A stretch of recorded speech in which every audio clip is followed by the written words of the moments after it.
ತಸ್ಯೈ ದಿಶೆ ಸತತಮಂಜಲಿರೇಷ ನಿತ್ಯಂ ಪ್ರಕ್ಷಿಪ್ಯತೆ ಮುಖರಿತಾಲಿಯುತಪ್ರಸೂನೈಃ ಜಾಗರ್ತಿ ಯತ್ರ ಭಗವಾನ್ ಗುರುಚಕ್ರವರ್ತಿ ಸೃಷ್ಟಿಸ್ಥಿತಿ ಪ್ರಲಯಕೇಲಿಷು ನಿತ್ಯಸಾಕ್ಷಿ.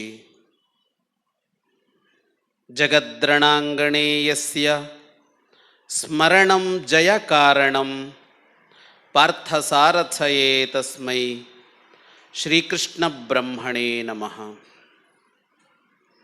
ಅಚತುರೋ ವದನೋ ಬ್ರಹ್ಮ ದ್ವಿಬಾಹುರಪರೋ ಹರಿಃ ಅಭಾಲಲೋಚನ ಶಂಭುಃ ಭಗವಾನ್ ಬಾದರಾಯಣಃ. ಈ ಸ್ಥಾನವನ್ನು ದಿವ್ಯಕ್ಷೇತ್ರವನ್ನಾಗಿಸಿದ ತ್ರಿಮೂರ್ತಿ ರೂಪರು ತ್ರಿಗುಣಾತೀತರೂ ಆದ ಗುರು ದತ್ತಾತ್ರೇಯರ ಪವಿತ್ರ ಪದತಲಗಳಿಗೆ ಪೊಡಮಡ್ತಾ ಗುರುನಾಥರೇ ಆದ ಅವಧೂತರ ಪಾವನ ಸ್ಮರಣೆಗಳೊಂದಿಗೆ ದಿವ್ಯ ಚೈತನ್ಯದ ಈ ಪರಿಸರದಲ್ಲಿ ಕೃಷ್ಣಾನುಸಂಧಾನದ ಸೌಭಾಗ್ಯ ನಮ್ಮ ನಿಮ್ಮೆಲ್ಲರದ್ದು. ಯಾವ ವಿಷಯ ಅಂತ ಅಂದಾಗ ನನಗೆ ಬಹಳ ಆಶ್ಚರ್ಯವಾಗುವಂತೆ ಶ್ರೀಯುತ ಪ್ರಕಾಶ್ರವರು ಕೃಷ್ಣ ಸಂಧಾನ ಅಂತ ಅಂದರು. ನನಗೆ ಹೀಗೊಂದು ವಿಷಯವನ್ನು ಹೇಳಬಹುದು ಅನ್ನುವ ನಿರೀಕ್ಷೆ ಇರಲಿಲ್ಲ. ಗುರು ದತ್ತರ ಕ್ಷೇತ್ರ ದಿವ್ಯ ಚೈತನ್ಯ ಅಂತ ಇದೆ. ಸಹಜವಾಗಿ ಅಧ್ಯಾತ್ಮ ಅಂತ ಏನನ್ನ ನಾವು ನೇರವಾಗಿ ನೋಡ್ತೀವೋ ಅದರ ವಿಷಯದ ಹಿಂದೆ ಮುಂದೆ ಏನೋ ಹೇಳ್ತಾರೆ ಅಂತ ನಾನು ಅಂದುಕೊಂಡಿದ್ದೆ. ಆದರೆ ಕೃಷ್ಣ ಸಂಧಾನ ಅಂತ ಹೇಳ್ತಾ ಅವರು ನನಗೊಂದು ಸವಾಲನ್ನೇ ಒಡ್ಡಿದರು. ಕೃಷ್ಣ ಸಂಧಾನ ಅನ್ನುವ ಕಥಾನಕ ನಮ್ಮೆಲ್ಲರಿಗೆ ಗೊತ್ತಿದೆ. ಅದು ಒಂದು ರಾಜಕಾರಣದ ಪಟ್ಟು ಪ್ರತಿಪಟ್ಟುಗಳನ್ನು ಪ್ರತಿಪಾದಿಸುವ ಘಟ್ಟ. ಅದು ಇವತ್ತು ನಾವೇನು ನೋಡ್ತಾ ಇದ್ದೀವೋ ಇಂಥದ್ದೇ, ಇದಕ್ಕಿಂತ ಬಹಳ ಹೊರತಾದದ್ದೇನೂ ಅಲ್ಲ, ಅಥವಾ ಇದಕ್ಕಿಂತ ಒಂದು ತೂಕ ಹೆಚ್ಚೆ ಕಡಿಮೆ ಅಂತೇನೋ ಹೇಳೋಕ್ಕಾಗಲ್ಲ ಅಂತಹ, ಮತ್ತು ಅದು ಸಂಘರ್ಷಕ್ಕೆ ಹೋಗಿ ನಿಲ್ಲುವ ಘಟ್ಟ. ಅದು ಇಂಥ ಘಟ್ಟವನ್ನು ಅಧ್ಯಾತ್ಮದ ಸನ್ನಿಧಿಯಲ್ಲಿ ಹೇಳೋದಕ್ಕೆ ಹೇಳಿದಾಗ ನಾನು ಅದಕ್ಕೆ ಬೇರೆದೊಂದು ಶಬ್ದವನ್ನು ಸೇರಿಸಿದೆ. ಮಂಜುನಾಥ್ ಅವರು ಶೀರ್ಷಿಕೆ ಏನು ಅಂತ ಅಂದಾಗ ಕೃಷ್ಣ ಸಂಧಾನ, ಕೃಷ್ಣಾನುಸಂಧಾನ ಅಂತ ಒಂದು ಸೇರಿಸಿದೆ. ಕೃಷ್ಣನನ್ನು ಒಂದೇ ಘಟ್ಟದಲ್ಲಿ ನಾವು ಎರಡಾಗಿ ನೋಡ್ತೇವೆ. ಇಲ್ಲಿ ಸಂಧಾನಕ್ಕೆ ಬಂದಿದ್ದಾನೆ ಕೃಷ್ಣ, ಇಲ್ಲಿ ಅವನೊಬ್ಬ ರಾಜಕಾರಣದ ಪಟುವಾಗಿ ಕಾಣಿಸಿಕೊಳ್ತಾನೆ. ಸ್ವಲ್ಪ ಕಾಲ ಕಳೆದಿದೆ, ಬಹಳ ದಿನಗಳೇನೂ ಕಳೆದಿಲ್ಲ, ಸ್ವಲ್ಪ ಕಾಲ ಕಳೆದಿದೆ. ಯುದ್ಧ ಸನ್ನಿಹಿತ ಆದಾಗ ಇದೇ ಕೃಷ್ಣ ಗೀತಾಚಾರ್ಯನಾಗ್ತಾನೆ. ಅಂದರೆ ಇವತ್ತು ಭಾರತದ ಅಧ್ಯಾತ್ಮವನ್ನು ನಾವು ಯಾವುದರ ಮೂಲಕ ಅರ್ಥ ಮಾಡಿಕೊಳ್ತಾ ಇದ್ದೇವೋ ಅಂಥ ಗೀತೆಯನ್ನು ಕೊಟ್ಟ ನಿಜಾರ್ಥದ ಜಗದ್ಗುರುವಾಗಿ ಕೃಷ್ಣ ಕಾಣಿಸಿಕೊಳ್ತಾನೆ. ಅಂದರೆ ಒಂದು ಗೀತೆ ಎಂಥದ್ದು ಹುಟ್ಟಬೇಕು ಅಂತ ಅಂದರೆ, ಅಧ್ಯಾತ್ಮದ ಉಪದೇಶ ನಡಿಬೇಕು ಅಂತ ಅಂದರೆ ಹೇಗಿರಬೇಕು ಪರಿಸರ? ಇಂಥದ್ದೊಂದು ದಿವ್ಯ ವೃಕ್ಷ ಇರಬೇಕು, ಅಲ್ಲೊಬ್ಬ ಗುರು ಕುಳಿತಿರಬೇಕು, ಅವನ ಮುಂದೆ ಕೆಲವು ಜಿಜ್ಞಾಸುಗಳಾದ ಶಿಷ್ಯರಿರಬೇಕು, ಅಲ್ಲಿ ಅಧ್ಯಾತ್ಮದ ವಿನಿಮಯ ಆಗಬೇಕು, ಅಧ್ಯಾತ್ಮ ಜ್ಞಾನದ ವಿನಿಮಯ ಆಗಬೇಕು. ಚಿತ್ರಂ ವಟತರೋರ್ ಮೂಲೆ, ದಕ್ಷಿಣಾಮೂರ್ತಿಯಾಗಿ ಶಿವ ವಟವೃಕ್ಷದ ಕೆಳಗೆ ಕುಳಿತು ಬೋಧಿಸಿದ.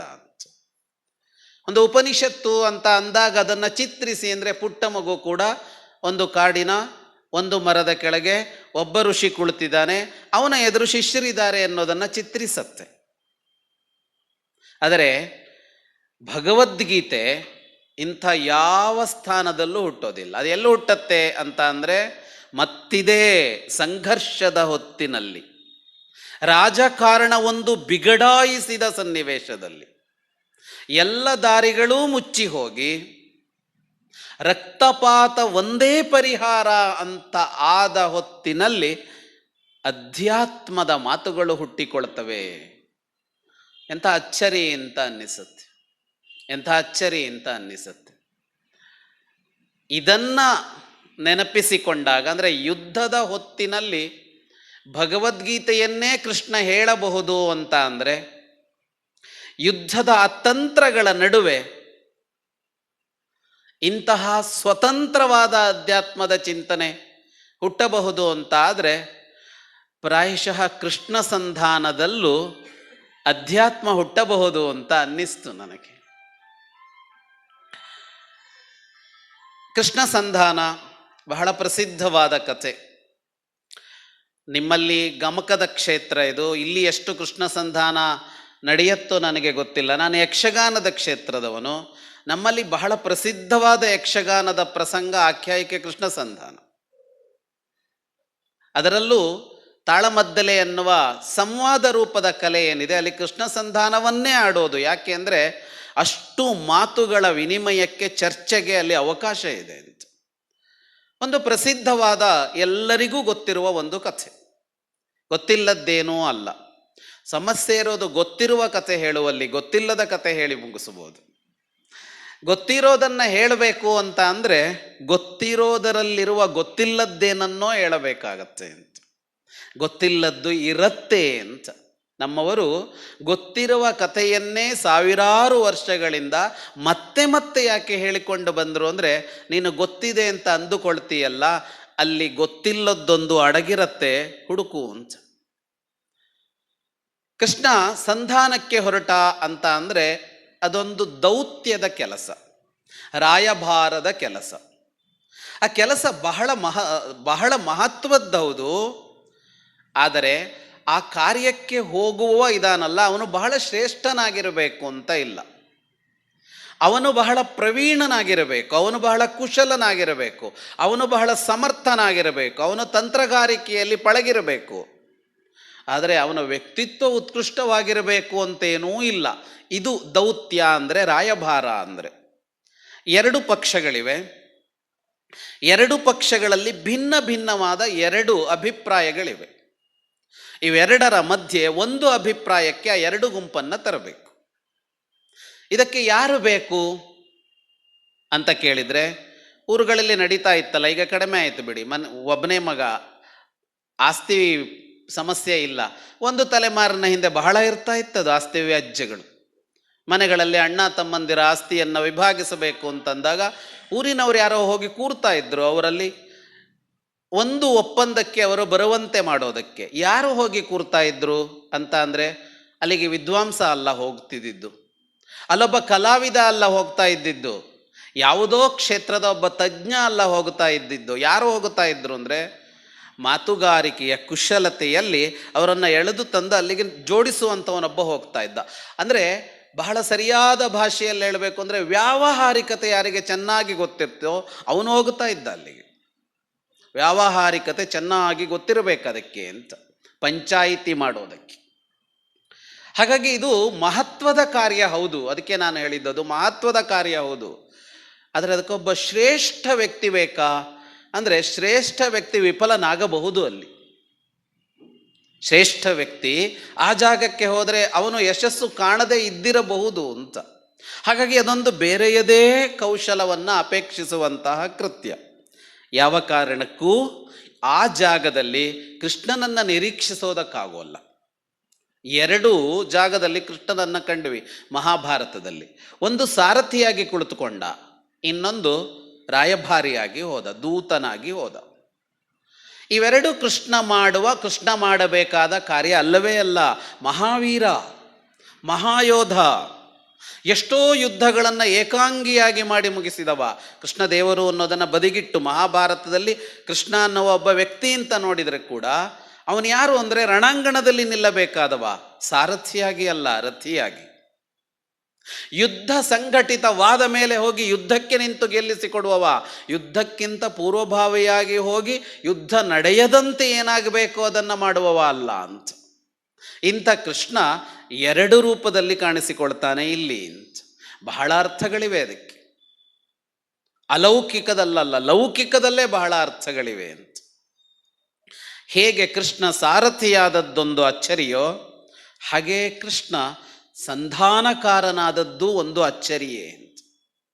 ಸಂಧಾನಕಾರನಾದದ್ದು ಅಚ್ಚರಿಯೇ. ಯಾಕೆ ಕೃಷ್ಣ ಹೋಗಬೇಕಾಗಿ ಬಂತು ಅನ್ನುವಲ್ಲಿಂದ ಕೃಷ್ಣಾನುಸಂಧಾನಕ್ಕೆ ಇಳಿಬೇಕಾಗತ್ತೆ ನಾವು.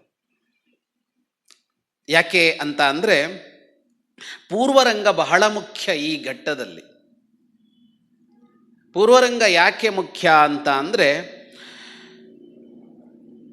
ಯಾರು ಸಂಧಾನಕಾರನಾಗಿರ್ತಾನೋ ವಾಸ್ತವವಾಗಿ ಅವನಿಗೆ ಸವಾಲು ಕಡಿಮೆ ಇರುತ್ತೆ. ಸವಾಲು ಯಾಕೆ ಕಡಿಮೆ ಇರುತ್ತೆ ಅಂದರೆ, ಒಂದು ನಿರ್ಣಯಕ್ಕೆ ತಂದ್ರಾಯಿತು, ಅವನು ಒಂದು ನಿರ್ಣಯಕ್ಕೆ ತಂದ್ರಾಯಿತು, ಇದೇ ನಿರ್ಣಯಕ್ಕೆ ತರಬೇಕು ಅನ್ನುವ ಹೊಣೆಗಾರಿಕೆ ಅವನಿಗೆ ಕಡಿಮೆ ಇರುತ್ತೆ. ಪಂಚಾಯಿತಿ ಮುರಿದು ಹೋಗಬಹುದು, ಕೂಡಬಹುದು. ಪಂಚಾಯಿತಿ ಮಾಡೋದಕ್ಕೆ ಹೋದವನಿಗೆ ಹೊಣೆ ಇಲ್ಲ.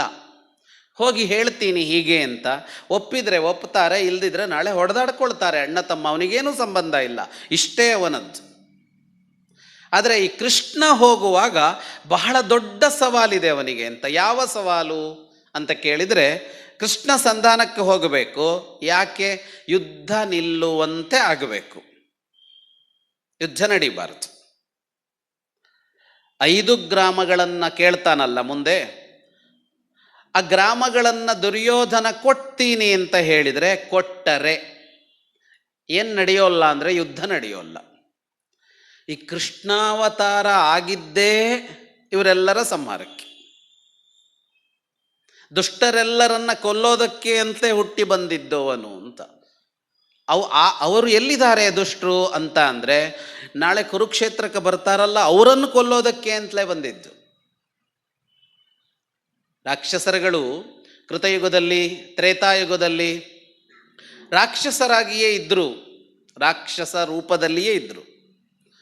ಆದರೆ ನಿರಂತರವಾಗಿ 2 ಯುಗಗಳಷ್ಟು ಸುದೀರ್ಘ ಕಾಲ ಅವರನ್ನು ತ್ರಿಮೂರ್ತಿಗಳು ಮತ್ತು ದೇವತೆಗಳು ವಿಧ ವಿಧವಾದ ರೂಪದಲ್ಲಿ ಸಂಹಾರ ಮಾಡ್ತಾ ಬಂದರು.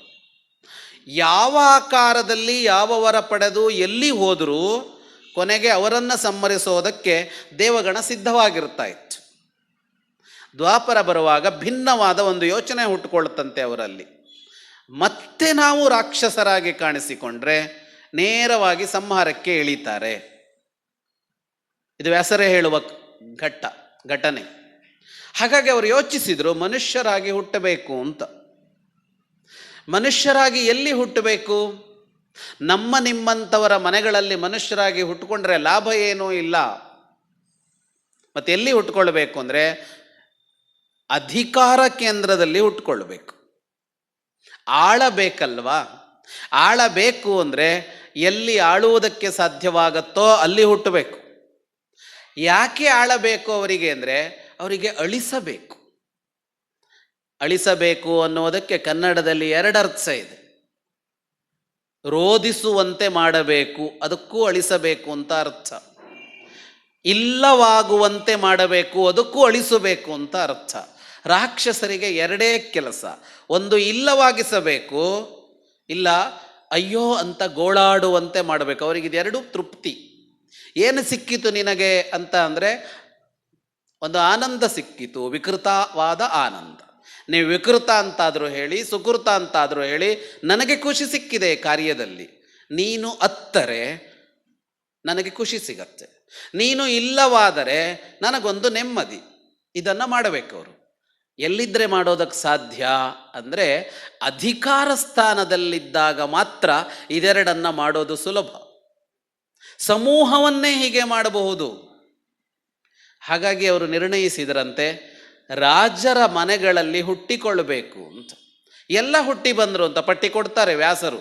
ಹಿರಣ್ಯಾಕ್ಷ, ಹಿರಣ್ಯಕಶಿಪುವಿನಂತಹ ಸುಪ್ರಸಿದ್ಧರಿಂದ ಆರಂಭ ಮಾಡಿ ಎಲ್ಲರೂ ಹುಟ್ಟಿ ಬಂದರು, ಪ್ರತಿಯೊಬ್ಬರೂ ಹುಟ್ಟಿ ಬಂದರು.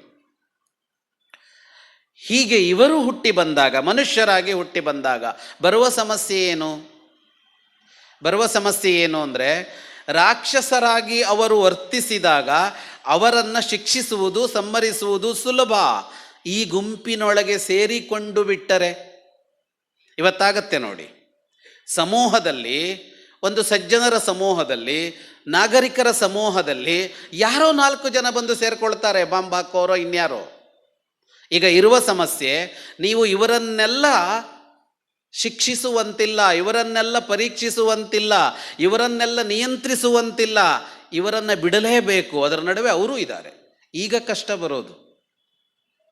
ಆಯುಧ ಎತ್ತುವಂತಿಲ್ಲ. ಯಾಕೆ? ಎದುರಿಗೆ ಇರುವವರು ಪಾಲಿಸಬೇಕಾದವರೇ ಹೊರತು ಕೊಲ್ಲಲು ಯೋಗ್ಯರಾದವರಲ್ಲ. ನಿರಪರಾಧಿಗಳ ಗುಂಪಿನಲ್ಲಿ ಅಪರಾಧಿ ಬಂದು ಸೇರಿಕೊಂಡಾಗ ಕಷ್ಟ ಅಂತ. ಈ ಕಷ್ಟ ಹುಟ್ಟಿತು, ಈ ಕಷ್ಟವನ್ನು ಹುಟ್ಟಿಸಿದರು ಅವರು. ಹೆಸರಾಂತ ಮನೆತನಗಳು, ಎಂತೆಂಥ ದೊಡ್ಡ ದೊಡ್ಡ ರಾಜರುಗಳು ಆಗಿ ಹೋದ ಮನೆತನಗಳು, ಪ್ರಜೆಗಳನ್ನು ಮಕ್ಕಳಂತೆ ಕಾಪಾಡಿ ಅದಕ್ಕಾಗಿ ಬದುಕನ್ನು ತೆಯ್ದಂತಹ ಮನೆತನಗಳಲ್ಲಿ ಮಕ್ಕಳು ಹುಟ್ಟಿದ್ದಾರೆ. ಸರಿ ಇಲ್ಲ. ನೀವೇನು ಮಾಡ್ತೀರಿ? ಈಗ ದೊಡ್ಡವರ ಮನೆ, ಪ್ರತಿಷ್ಠಿತರ ಮನೆ, 10 ಜನಕ್ಕೆ ಅನ್ನ ಹಾಕಿದವರ ಮನೆಯಲ್ಲೊಬ್ಬ ಕೆಟ್ಟ ಮಗ ಹುಟ್ಟಿಕೊಂಡ್ರೆ ಸುಲಭ ಅಲ್ಲ ಅವನನ್ನು ಅಟಕಾಯಿಸುವುದು. ಯಾಕೆ?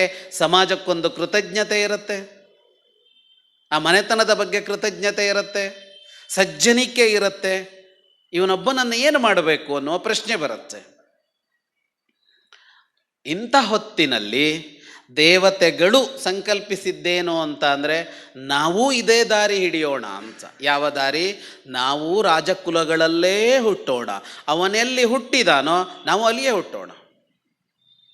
ಎಲ್ಲಿ ಹುಟ್ಟಿದಾನೋ ಅಂದರೆ, ಈ ಮನೆಯಲ್ಲಿ ರಾಕ್ಷಸ ಹುಟ್ಟಿದಾನೆ, ಪಕ್ಕದ ಮನೆಯಲ್ಲಿ ನಾವು ಹುಟ್ಟೋಣ ಅಂತ ಅಲ್ಲ, ಅವನು ಯಾವ ಮನೆಯಲ್ಲಿ ಹುಟ್ಟಿದಾನೋ ಅಲ್ಲೇ ಹುಟ್ಟೋಣ ಅಂತ. ಹಾಗಾಗಿಯೇ ಮಹಾಭಾರತದ ಯುದ್ಧದಲ್ಲಿ ಒಂದೇ ಮನೆಯವರೇ 2 ಪಕ್ಷದಲ್ಲಿದ್ದರು.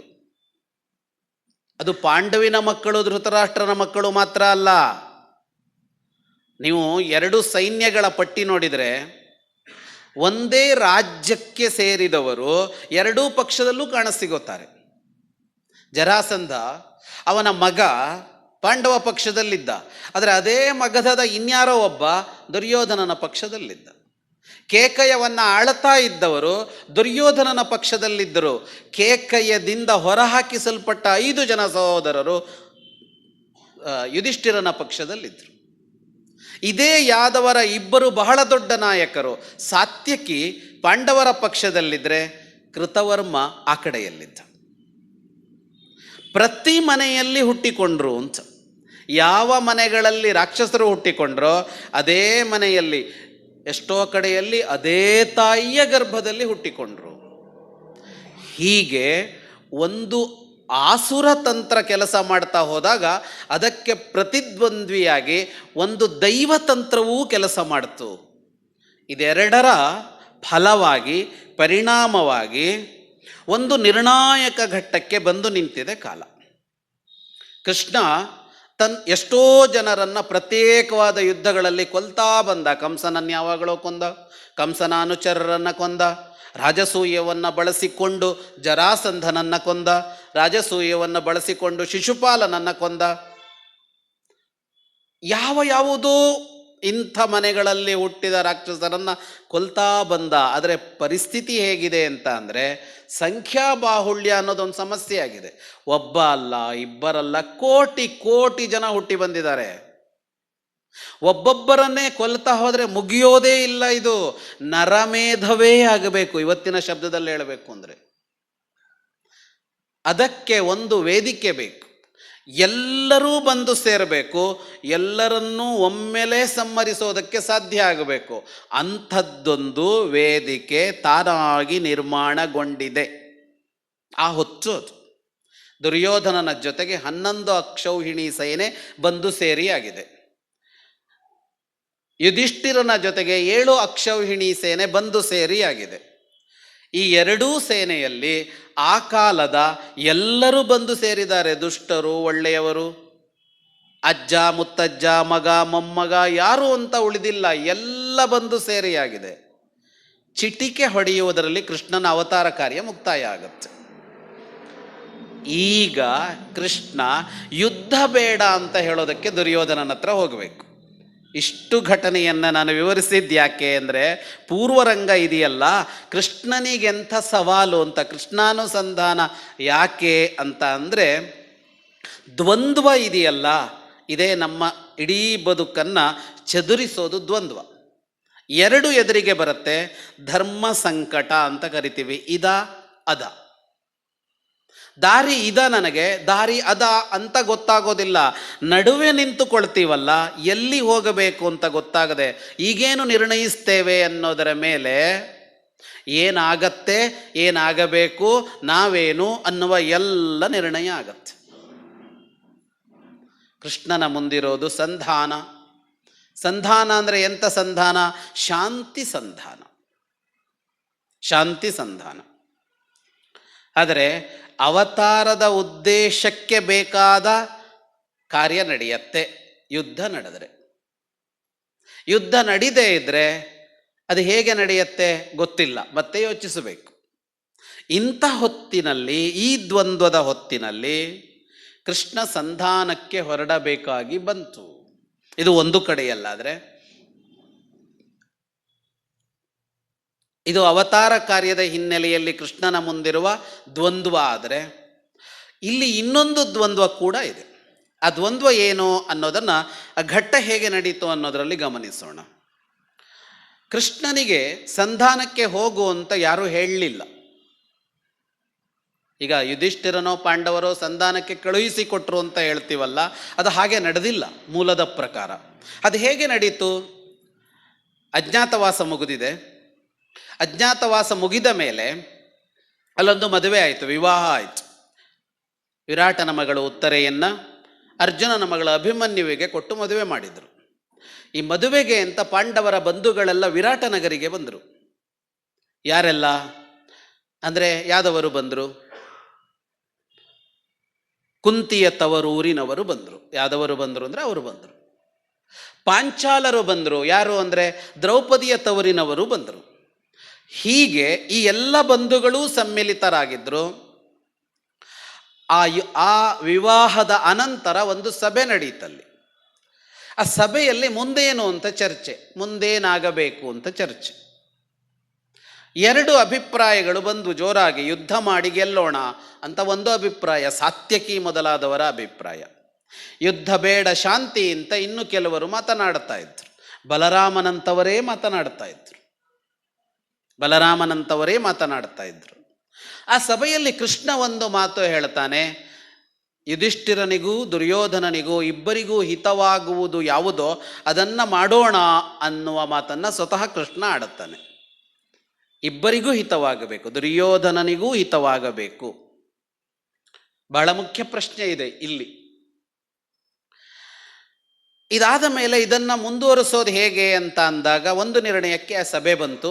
ಒಬ್ಬರನ್ನ ರಾಯಭಾರಿಯಾಗಿ ಕಳಿಸಬೇಕು, ದೌತ್ಯಕ್ಕೆ, ಸಂಧಾನಕ್ಕೆ ಕಳಿಸಬೇಕು ಅಂತ ತೀರ್ಮಾನ ಆಯಿತು. ಯಾರನ್ನ ಕಳಿಸಬೇಕು ಅಂತಂದರೆ, ದೃಪದನ ಪುರೋಹಿತರನ್ನು ಕಳಿಸೋದು ಅಂತ ತೀರ್ಮಾನ ಆಯಿತು. ಮದುವೆಗೆ ಬಂದ ನೆಂಟರಿಷ್ಟರು ಎಲ್ಲ ಹೊರಟು ಹೋದರು. ಕೃಷ್ಣನೂ ಹೊರಟು ಹೋದ. ಪಾಂಡವರು ವಿರಾಟ ನಗರದ ಕೊನೆಯ ಭಾಗದಲ್ಲಿದ್ದ ನಗರ. ಅದಾದ ಮೇಲೆ ಇವರ ಕುರುಜಾಂಗಲ ರಾಜ್ಯ ಆರಂಭ ಆಗತ್ತೆ. ಕುರುಗಳ ರಾಜ್ಯ ಆರಂಭ ಆಗುತ್ತೆ. ಕುರುಜಾಂಗಲ ಅಂತ ಹೆಸರು ಅದಕ್ಕೆ. ಅಕ್ಕಪಕ್ಕದ ರಾಜ್ಯಗಳವು. ಆ ಉಪಪ್ಲವ್ಯಕ್ಕೆ ಬಂದು ಉಳಿದುಕೊಂಡ್ರು ಮುಂದಿನ ಕಾರ್ಯತಂತ್ರಕ್ಕಾಗಿ. ಅಲ್ಲಿಂದ ದೃಪದನ ಪುರೋಹಿತರು ಧೃತರಾಷ್ಟ್ರನ ಬಳಿಗೆ ಸಂದೇಶ ಹೊತ್ತು ಹೋದರು. ಏನು ಸಂದೇಶ? ದ್ಯೂತದ ನಿರ್ಣಯದಂತೆ 12 ವರ್ಷ ವನವಾಸ, 1 ವರ್ಷ ಅಜ್ಞಾತವಾಸ ಮುಗಿದಿದೆ. ಆ ನಿಯಮದಂತೆ ಪಾಂಡವರ ಪಾಲಿನ ರಾಜ್ಯ ಕೋಶಗಳನ್ನು ಹಿಂದಿರುಗಿಸಬೇಕು. ನಾವು ದ್ಯೂತದ ನಿಯಮದಂತೆ 12 ವರ್ಷ ವನವಾಸ ಮಾಡಿದ್ದೀವಿ, 1 ವರ್ಷ ಯಾರೂ ಗುರುತಿಸದ ಅಜ್ಞಾತವಾಸವನ್ನು ಪೂರೈಸಿದ್ದೀವಿ, ನಮ್ಮ ಭಾಗವನ್ನು ನಿಯಮದಂತೆ ಕೊಡಿ ಅನ್ನುವ ಅಧಿಕೃತ ಸಂದೇಶವನ್ನು ತೆಗೆದುಕೊಂಡು ಹೋದರು. ಅವರಿಗೆ ಧೃತರಾಷ್ಟ್ರ ಉತ್ತರಿಸಲಿಲ್ಲ. ರಾಜನೀತಿಯೇ ಹಾಗೆ, ಬಂದವನಿಗೆ ಉತ್ತರ ಕೊಟ್ಟು ಕಳಿಸೋದಿಲ್ಲ. ನಾಳೆ ಬೆಳಗ್ಗೆ ಏನೂ ನಡೆಯೋದಿಲ್ಲ, ಡೆಲ್ಲಿಗೆ ಹೋಗ್ತಲೇ ಇರ್ತಾರೆ. ನಾವು ಅನ್ಕೋತಾ ಇರ್ತೀವಿ ಇವತ್ತೊಂದು ನಿರ್ಣಯ ಆಗತ್ತೆ ಅಂತ. ಆಗೋಲ್ಲ, ಬರ್ತೀವಿ ಹೋಗಿ ಅಂತಾರೆ ಅವರು. ಮತ್ತು ಅಲ್ಲಿಂದ ಯಾರೋ ಬರಬೇಕು, ಮೇಲಿಂದ ಉಸ್ತು ವಾರಿಗಳೆಲ್ಲ ಬರಬೇಕು. ಇಲ್ಲಿ ವಾರ ನಡೀತಾ ಇರತ್ತೆ. ಅವರಿಗೆ ಉತ್ತರ ಕೊಡಲಿಲ್ಲ, ಕೇಳಿಕೊಂಡರು ಸಭೆಯಲ್ಲಿ ಅಷ್ಟೇ. ಅದ ಮುಗಿದ ಮೇಲೆ ಅಲ್ಲಿಂದ ಅವರು ಅವರ ರಾಯಭಾರಿಯನ್ನ ಕಳಿಸಿದರು. ಯಾರನ್ನ ಕಳುಹಿಸಿದ್ದು? ಸಂಜಯನನ್ನ ಕಳುಹಿಸಿದ್ರು. ಧೃತರಾಷ್ಟ್ರ ಅಂತ ಒಬ್ಬ ಇದಾನಲ್ಲ, ಮಹಾನ್ ಬುದ್ಧಿವಂತ, ಪ್ರಚಂಡ ತಂತ್ರಗಾರ ಧೃತರಾಷ್ಟ್ರ. ನೀವು ಟಿ ವಿ ಮಹಾಭಾರತದಲ್ಲಿ ನೋಡಿದಿರಲ್ಲ, ಅಷ್ಟೆಲ್ಲ ಸುಲಭ ಇಲ್ಲ ಧೃತರಾಷ್ಟ್ರ. ಮಹಾನ್ ತಂತ್ರಗಾರ. ದ್ಯೂತ ಆಡೋದಕ್ಕೆ ಕರೆಸಬೇಕು ಅಂತ ಅಂದರೆ ವಿದುರನನ್ನು ಕಳಿಸ್ತಾನೆ. ಇಲ್ಲಿ ಸಂಧಾನದ ಹೊತ್ತು ಅಂದರೆ ಸಂಜಯನನ್ನು ಕಳಿಸ್ತಾನೆ. ಸಜ್ಜನರನ್ನು ಕಳಿಸಿಬಿಡೋದು ಮುಂದಕ್ಕೆ. ನೀವು ಅವರನ್ನು ಏನೂ ಮಾಡೋಕ್ಕಾಗಲ್ಲ, ಬಂದವನು ಸಜ್ಜನ, ಸಂದೇಶ ಅವನದ್ದಾಗಿರಲಿ, ಬಂದವನು ಒಳ್ಳೆಯವನು, ಪ್ರೀತಿಯವನು, ನೀವು ಅವನನ್ನು ಬೈಯೋಕ್ಕಾಗಲ್ಲ, ಅವನ ಹತ್ರ ಹೊರಟಾಗಿ ಮಾತಾಡೋಕ್ಕಾಗಲ್ಲ. ಬಹಳ ಬಹಳ ತಂತ್ರಗಾರಿಕೆ ಇದು. ಪಾಂಡವರಿಗೆ ಯಾರ ಬಗ್ಗೆ ಅತ್ಯಂತ ಗೌರವ ಇದೆಯೋ ಅವನನ್ನು ಕಳಿಸೋದು ಅಂತ. ಹಾಗೆ ಸಂಜಯನನ್ನು ಕಳುಹಿಸಿದರು. ಸಂಜಯ ಹೊತ್ತು ಬಂದ ಸಂದೇಶವನ್ನು, ಯಾವ ಸಂದೇಶವನ್ನು ಹೊತ್ತು ತಂದಿರಬೇಕು? ಈಗ ನಮ್ಮ ಪಾಲಿನ ರಾಜ್ಯವನ್ನು ನಮಗೆ ಕೊಡಿ ಅಂತ ಹೋಗಿದೆ. ಇದಕ್ಕೇನು ಉತ್ತರ ಬರಬೇಕು? ಎಂಥ ಜಾಣ್ಮೆ ಇರುತ್ತೆ ರಾಜಕಾರಣಿಗಳಿಗೆ ಅಂದರೆ, ಅವರು ಉತ್ತರ ಕೊಡ್ತಾರೆ, ಆದರೆ ಅದರಲ್ಲಿ ಏನೂ ಇರೋಲ್ಲ. ಅವರು ಉತ್ತರನೇ ಹೇಳ್ತಾರೆ ಪ್ರಶ್ನೆಗೆ, ಅದರಿಂದ ಏನೂ ಆಗೋಲ್ಲ ಮತ್ತು ಅದರಲ್ಲಿ ಏನೂ ಇರೋಲ್ಲ. ಅಂಥದ್ದೊಂದು ಮಂಡಿಸಿದ ಬಂದು ಸಂಜಯ. ಏನಂತ? ಇಷ್ಟುದ್ದದ ಉಪದೇಶ, ಸುದೀರ್ಘ ಮಾತನಾಡ್ತಾನೆ ಸಂಜಯ. ಏನಂತ ಅಂದರೆ, ಯುದ್ಧ ಯಾಕೆ ಮಾಡಬಾರದು, ಶಾಂತಿ ಯಾಕೆ ಮುಖ್ಯ. ಈಗಲೂ ಭಾಷಣ ಮಾಡ್ತಾರಲ್ಲ ಯುದ್ಧ ಆಗುವಾಗ, ಶಾಂತಿಯ ಬಗ್ಗೆ ಮಾತಾಡ್ತಾರಲ್ಲ, ಇದೇ ಶಾಂತಿ ಧೃತರಾಷ್ಟ್ರನ ಶಾಂತಿ. ಶಾಂತವಾಗಿರಬೇಕು, ದಾಯಾದಿಗಳಲ್ಲಿ ಸಮರಸಲ್ಲ, ಹೊಡೆದಾಡಬಾರದು. ಹೊಡೆದಾಡಿದ್ರಿಂದ ಏನಾಗತ್ತೆ, ಸಾವು ಅಂದ್ರೇನು, ನೋವು ಅಂದ್ರೇನು, ಎಲ್ಲ ಉಪದೇಶವನ್ನು ಅವನು ಇಟ್ಟ. ಯುಧಿಷ್ಠಿರ ನೇರವಾಗಿ ಕೇಳ್ದ, ಅದೆಲ್ಲ ಸರಿ, ನಮ್ಮ ರಾಜ್ಯದ ವಿಷಯದ ಬಗ್ಗೆ ಏನು ಅಭಿಪ್ರಾಯ ಅಂತ. ಮತ್ತೆ ಸಂಜಯ ಶುರು ಮಾಡ್ದ, ಶಾಂತವಾಗಿ ಬದುಕಬೇಕು. ಆ ಸಂಭಾಷಣೆ ಭಾಳ ಸೊಗಸಾಗಿದೆ. ನೀವು ಮೂಲದಲ್ಲಿ ಓದಬೇಕು, ಅನುವಾದದಲ್ಲ, ಮೂಲದಲ್ಲಿ ಓದಬೇಕು, ಬಹಳ ಸೊಗಸಾಗಿದೆ. ಈ ಯುಧಿಷ್ಠಿರ ತುಂಬಿದ ಸಭೆಯಲ್ಲಿ ಪ್ರಯತ್ನಿಸ್ಲೇ ಇದ್ದಾನೆ ಸ್ಪಷ್ಟತೆಯನ್ನು. ಅವರಿಗೆ ಸ್ಪಷ್ಟತೆ ಇದೆ, ಆದರೆ ಸ್ಪಷ್ಟತೆಯನ್ನು ವ್ಯಕ್ತಪಡಿಸೋಲ್ಲ, ಅದು ಗೊಂದಲದಲ್ಲೇ ಇಡೋದು. ರಾಜ್ಯ ಕೊಡ್ತೀವಾ ಕೊಡಲ್ವಾ, ಎರಡೂ ಮಾತು ಇಲ್ಲ. ಯುದ್ಧ ಮಾಡಬಾರದು. ಮತ್ತೆ ಯುಧಿಷ್ಠಿರ ಕೇಳ್ತಾನೆ, ಅಲ್ಲಯ್ಯ ಇದಕ್ಕೇನು ಉತ್ತರ? ಮತ್ತೆ ಉತ್ತರ ಬಂತು, ನೀವೆಷ್ಟು ದೊಡ್ಡವರು, ಎಂಥ ಅಧ್ಯಯನ ಮಾಡಿದವರು, ಎಂಥ ತಪಸ್ಸು ಮಾಡಿದವರು, ನಿಮ್ಮಂಥವರು ತಪ್ಪು ಹೆಜ್ಜೆ ಇಡಬಾರದು. ಉಪದೇಶ ಎಲ್ಲ ಯಾವಾಗಲೂ ಒಳ್ಳೆಯವರಿಗೆ. ದುಷ್ಟರು ಏನು ಮಾಡಿದರೂ ಸಮಸ್ಯೆ ಇಲ್ಲ, ಒಳ್ಳೆಯವರು ಸಣ್ಣ ತಪ್ಪು ಮಾಡಬಾರದು. ಸಮಾಜ ಇರೋದೇ ಹಾಗೆ. ಅವರೇನಾದ್ರು ಸಣ್ಣ ತಪ್ಪು ಮಾಡಿದರು ಅಂತ ಕಂಡ್ರೆ ಇಡೀ ಜಗತ್ತು ಬಂದು ಉಪದೇಶ ಮಾಡುತ್ತೆ ಅವರಿಗೆ, ಏನಯ್ಯ ನೀನು ಹೀಗೆ ಮಾಡಿದರೆ ಏನು ಅಂತ.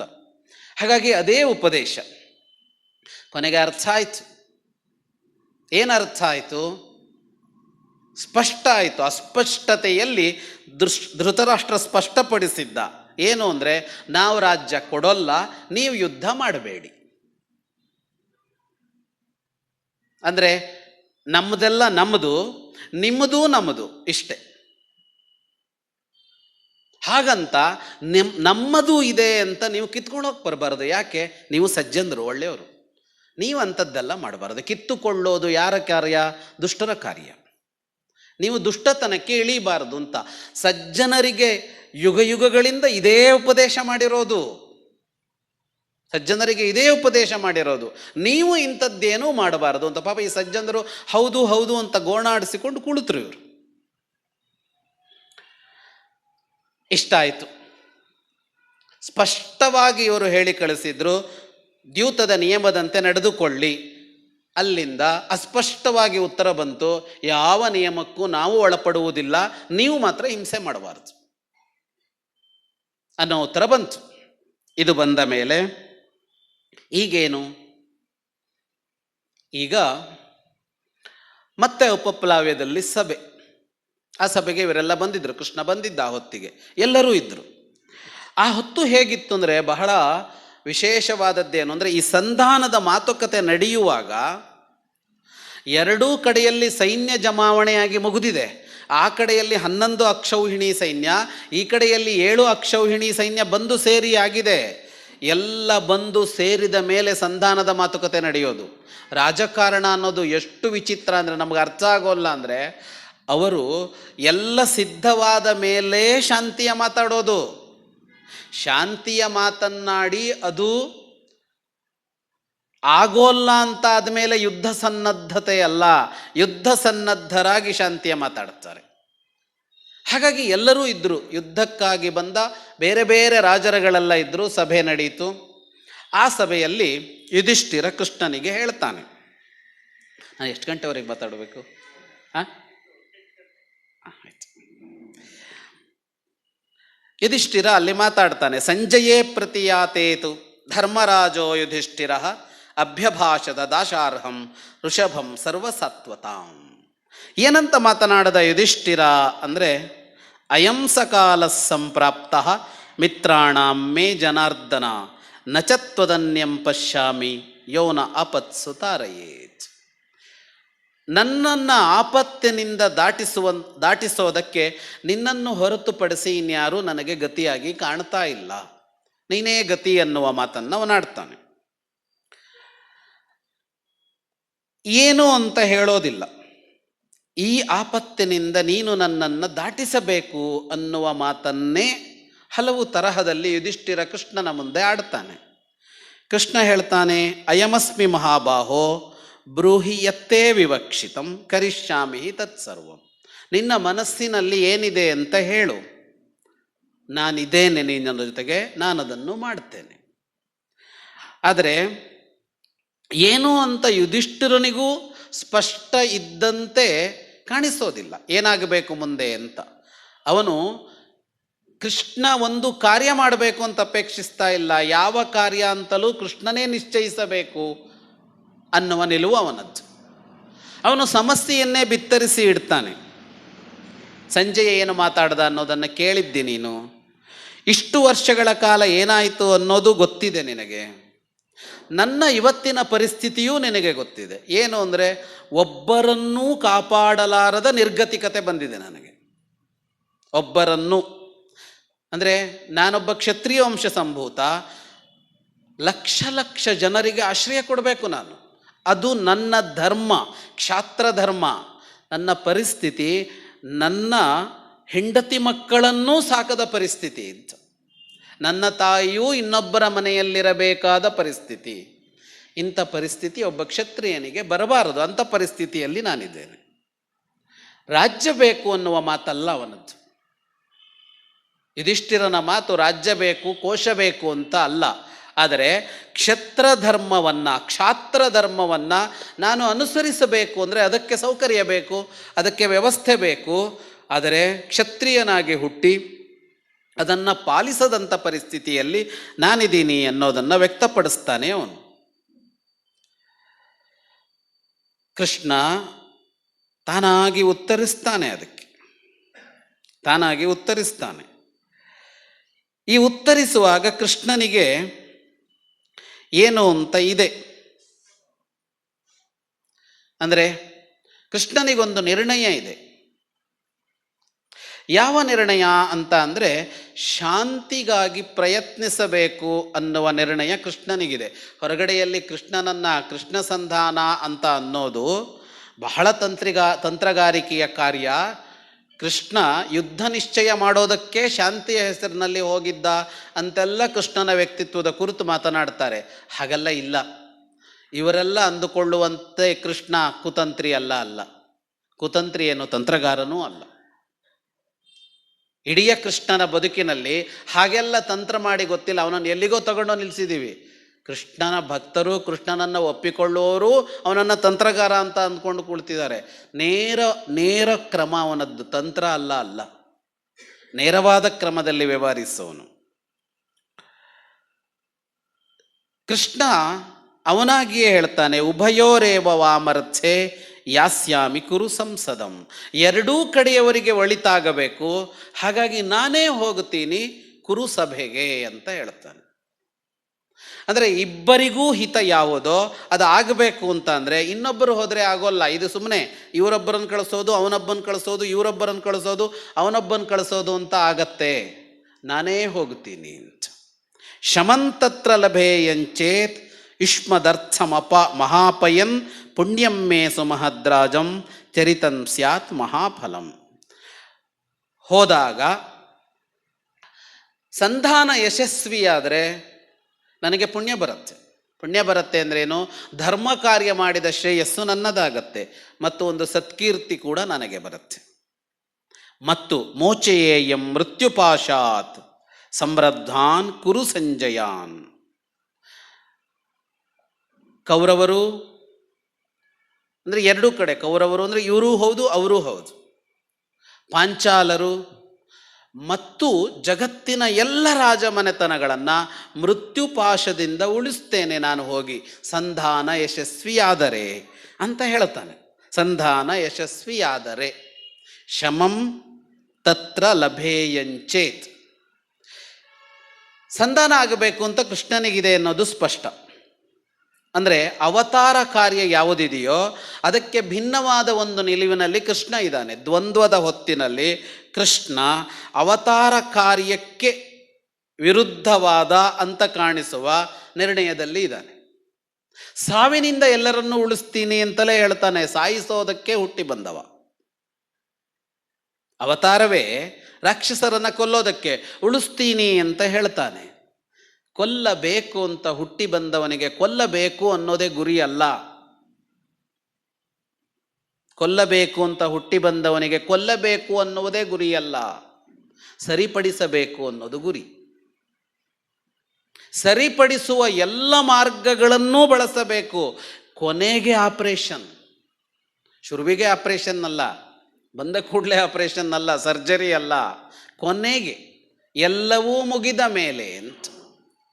ಹಾಗಾಗಿ ಉಳಿಸುವ ಒಂದು ಪ್ರಯತ್ನ. ಯಾರನ್ನ ಉಳಿಸುವ ಪ್ರಯತ್ನ? ಅಸುರರನ್ನೂ ಉಳಿಸುವ ಪ್ರಯತ್ನ. ಅಸುರರನ್ನೂ ಉಳಿಸುವ ಪ್ರಯತ್ನ ಅಂತ.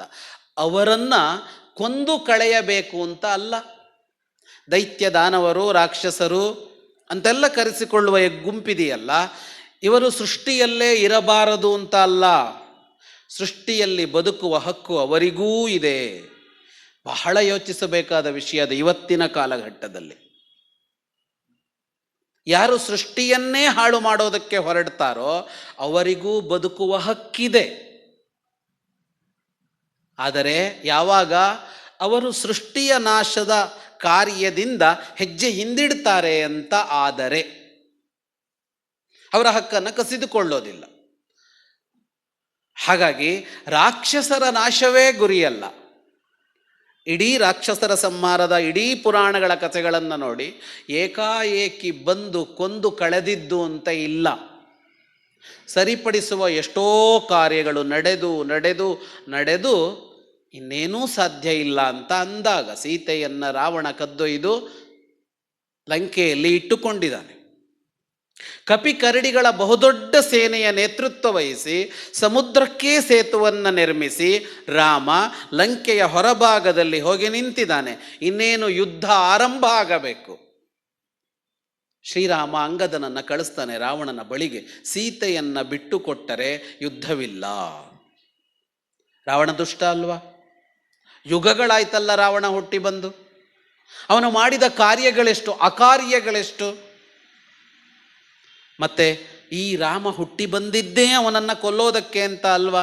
ದಶರಥನ ಅಶ್ವಮೇಧ ಯಾಗದಲ್ಲಿ ದೇವತೆಗಳು ಕೇಳಿಕೊಂಡಾಗ ಅದಕ್ಕಾಗಿ ಹುಟ್ಟಿ ಬಂದಿದ್ದಲ್ವಾ? ಅಂದರೆ ಅದಕ್ಕಾಗಿಯೇ ಹುಟ್ಟಿ ಬಂದಿರಬಹುದು. ನೀನು ಸರಿಯಾಗ್ತಿ ಅಂತ ಅಂದರೆ ನಿನಗೆ ಬದುಕೋದಕ್ಕೊಂದು ಅವಕಾಶ ಇದೆ ಅಂತ. ಯಾಕೆ ಭಗವಂತ ಕರುಣಾಳು ಅಂತ ನಾವು ಕರಿತೀವಿ ಅಂದರೆ ಈ ಕಾರಣಕ್ಕೆ ಅಂತ. ಕೊನೆಯವರೆಗೂ ಕಾಯ್ತಾನೆ ಅವನು ಅಂತ. ಎರಡೂ ಅರ್ಥದಲ್ಲಿ ಕೊನೆಯವರೆಗೂ ಕಾಯ್ತಾನೆ, ನಾಶವಾಗದಂತೆ ಕಾಯ್ತಾನೆ. ಮತ್ತು ಉಳಿದುಕೊಳ್ಳುವ ಒಂದು ಸಣ್ಣ ಅವಕಾಶವನ್ನಾದರೂ ಅವನು ಬಳಸಿಕೊಳ್ಳಲಿ ಅಂತ ಕಾಯ್ತಾನೆ. ಅದೂ ಮೀರಿತಾ ಆಗ ಅವನು ಆಯುಧ ಎತ್ತಿಕೊಳ್ಳೋದು. ಹಾಗಾಗಿ ಕೃಷ್ಣ ಇಲ್ಲಿ ಮೋಚಯೇಯಂ ಮೃತ್ಯುಪಾಶಾತ್, ಯಾರು ಸಾಯದಂತೆ ಮಾಡುತ್ತೇನೆ ಅವನು ಒಪ್ಪಿದರೆ. ಇಲ್ಲಿ ಸಂಧಾನಕ್ಕೆ ಹೋಗಬೇಕು ಅಂತ ಯಾರೂ ಕೇಳಲಿಲ್ಲ, ಕೃಷ್ಣ ನಿರ್ಣಯಿಸಿದ. ಅದಕ್ಕೆ ಯುಧಿಷ್ಠಿರ ಹೇಳ್ತಾನೆ, ಸಂಧಾನಕ್ಕೆಲ್ಲ ಬಡಪೆಟ್ಟಿಗೆ ಒಪ್ಪುವವನಲ್ಲ. ಯಾವ ಶಮದ ಮಾತು, ಶಾಂತಿಯ ಮಾತು ದುರ್ಯೋಧನನ ಕಿವಿಗೆ ಬೀಳೋಲ್ಲ, ಬಿದ್ದರೂ ಅರ್ಥ ಆಗೋದಿಲ್ಲ. ಹಾಗಾಗಿ ನೀನು ಈ ಕಾರ್ಯಕ್ಕೆ ಹೋಗುವುದು ಸಲ್ಲ ಅನ್ನುವ ಮಾತನ್ನು ಯುಧಿಷ್ಠಿರ ಆಡ್ತಾನೆ. ಯಾಕೆಂದರೆ ಇದು ವಿಫಲ ಆಗತ್ತೆ ಅಂತಲೇ ಅವನ ಮಾತು.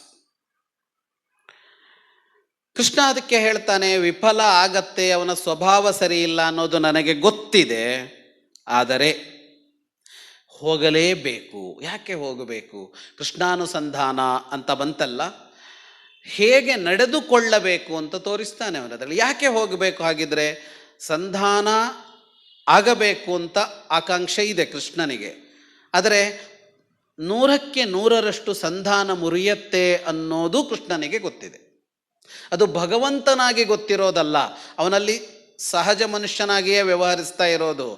ದುರ್ಯೋಧನನ ಸ್ವಭಾವ ಗೊತ್ತಿರೋದ್ರಿಂದ, ಧೃತರಾಷ್ಟ್ರನ ಸ್ವಭಾವ ಗೊತ್ತಿರೋದ್ರಿಂದ ಇವರು ಮುರಿತಾರೆ ಅಂತ ಗೊತ್ತಿದೆ. ಮತ್ತ್ಯಾಕೆ ಹೋಗ್ತಿ? ವ್ಯರ್ಥ ಪ್ರಯತ್ನವೊಂದನ್ನು ಯಾಕೆ ಮಾಡ್ತಿ ಅಂದರೆ, ನಜಾತು ಗಮನಂ ತತ್ರ ಭವೇತ್ ಪಾರ್ಥ ನಿರರ್ಥಕಂ ಅರ್ಥಪ್ರಾಪ್ತಿ ಕದಾಚಿತ್ ಸ್ಯಾತ್ ಅಂತತೋ ವಾಚ್ಯವಾಚ್ಯತ.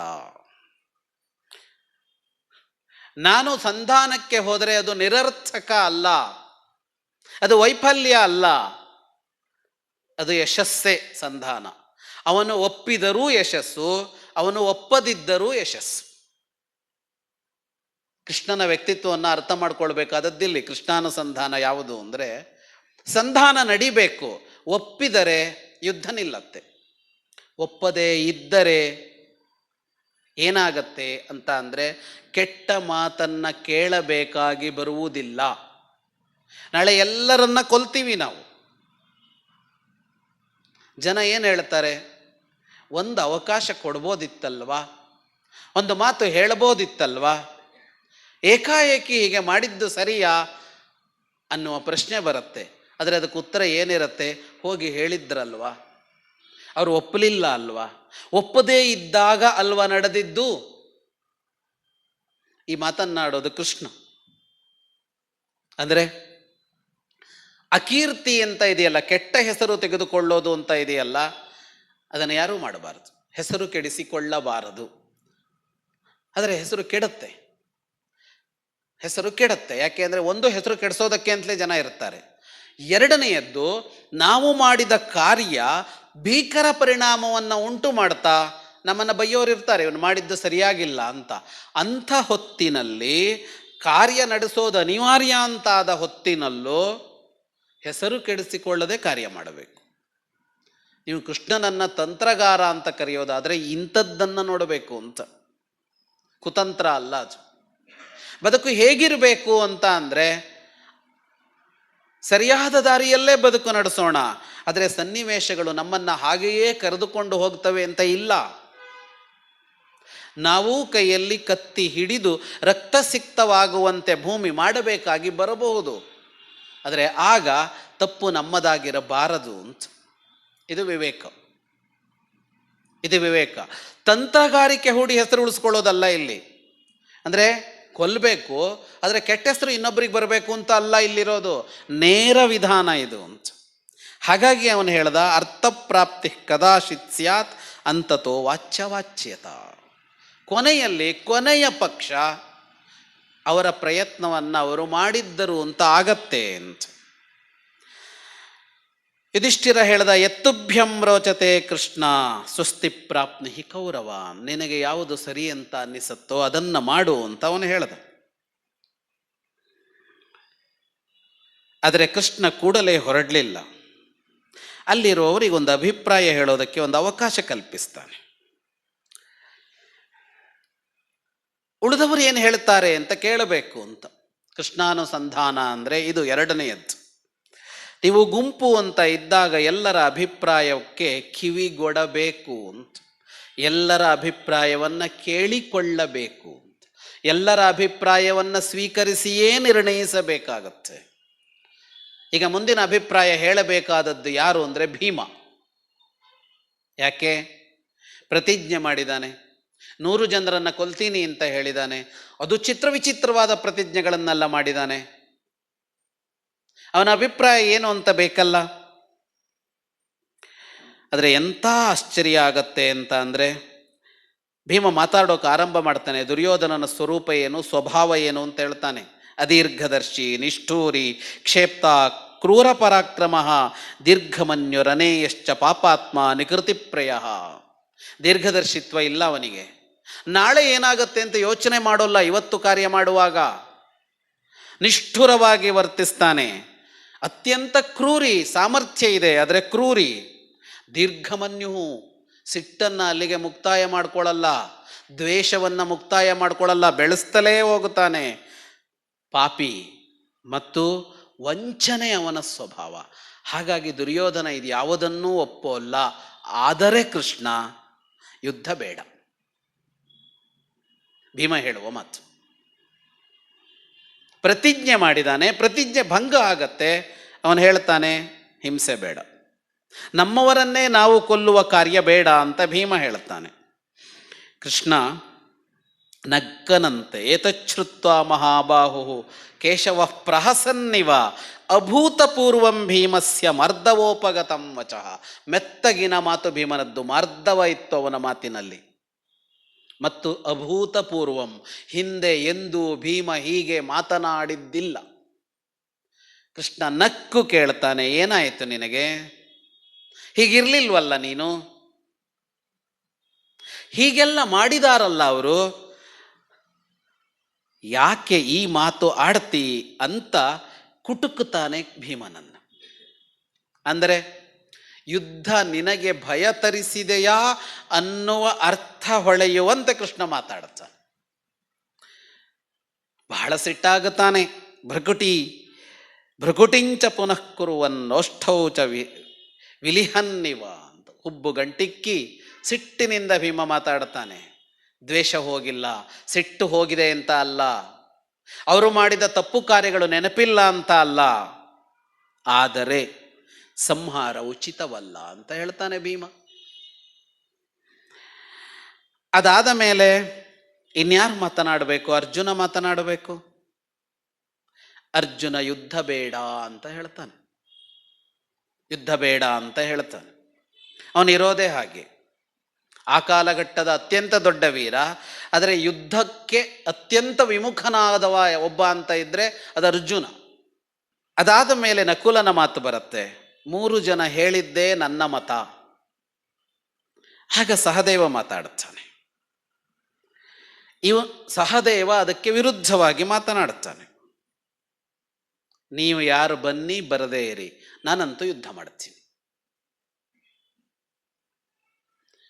ಶಾಂತಿ ಸಂಧಾನ ಆದರೂ ನಾನು ಯುದ್ಧ ಮಾಡಲು ಸಿದ್ಧ. ನೀವು ಯಾರು ಜೊತೆಗೆ ಬಂದರೂ ಬರದೇ ಇದ್ದರೂ ನಾನು ಯುದ್ಧ ಮಾಡಲು ಸಿದ್ಧ.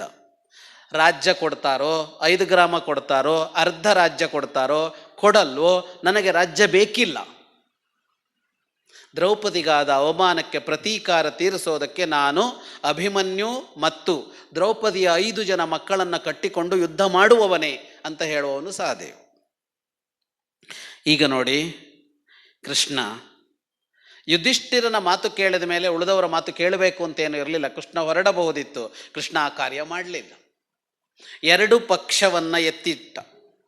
ಇವನೇ ಮಾತನಾಡಿಸಿ 2 ಪಕ್ಷ ಇದೆ ಇಲ್ಲಿ ಅಂತ. ಎಲ್ಲಿದೆ? ಸಹೋದರರಲ್ಲೇ 2 ಅಭಿಪ್ರಾಯಗಳಿದೆ. ಭಿನ್ನ ಮತ ಇದೆಯಲ್ಲ, ಅದನ್ನು ಸೃಷ್ಟಿ ಮಾಡಬೇಕಾಗತ್ತೆ. ಭಿನ್ನಮತ ಯಾರು ಸೃಷ್ಟಿ ಮಾಡ್ತಾರೆ ಗೊತ್ತಾ? ಭಿನ್ನಮತ ಸೃಷ್ಟಿ ಮಾಡೋರು ವಿರೋಧ ಪಕ್ಷದವರಲ್ಲ, ಹೈಕಮಾಂಡ್ನವರು.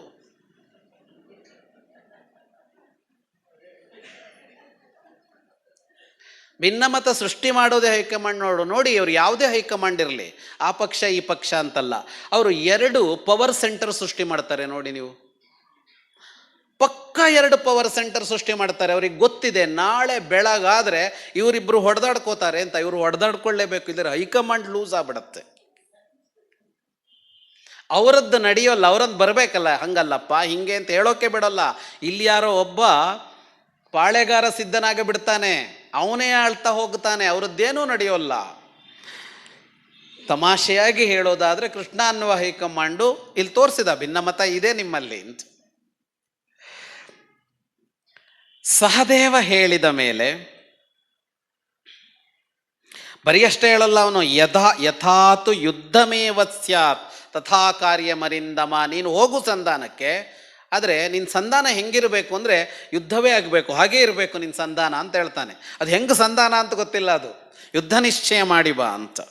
ಅವನಾಡುವ ಮಾತು ಕೇಳಿ, ಕಥನ್ನು ದೃಷ್ಟ್ವಾ ಪಾಂಚಾಲೀಂ ತಥಾ ಕ್ಲಿಷ್ಟಾಂ ಸಭಾಗತಾಂ ಅವಧೇನ ಪ್ರಶಾಮ್ಯೇತ ಮಮ ಮನ್ಯುಸ್ಯ ಯೋಧನೆ.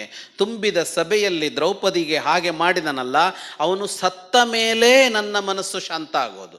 ದುರ್ಯೋಧನ ಸಾಯಲೇಬೇಕು. ಇವರೆಲ್ಲ ಧರ್ಮ ಬಿಡ್ತಾರೆ ಅಂತ ಹೇಳ್ತಾನೆ.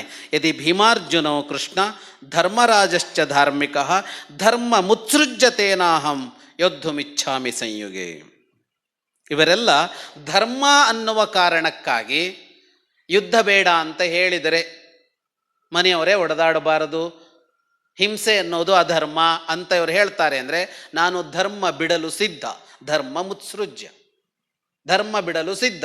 ದ್ರೌಪದಿಗಾದ ಅವಮಾನಕ್ಕೆ ಅದು ಅಧರ್ಮವೇ ಆದರೂ ನಾನು ಯುದ್ಧ ಮಾಡ್ತೀನಿ. ಇದು ಸಹದೇವ.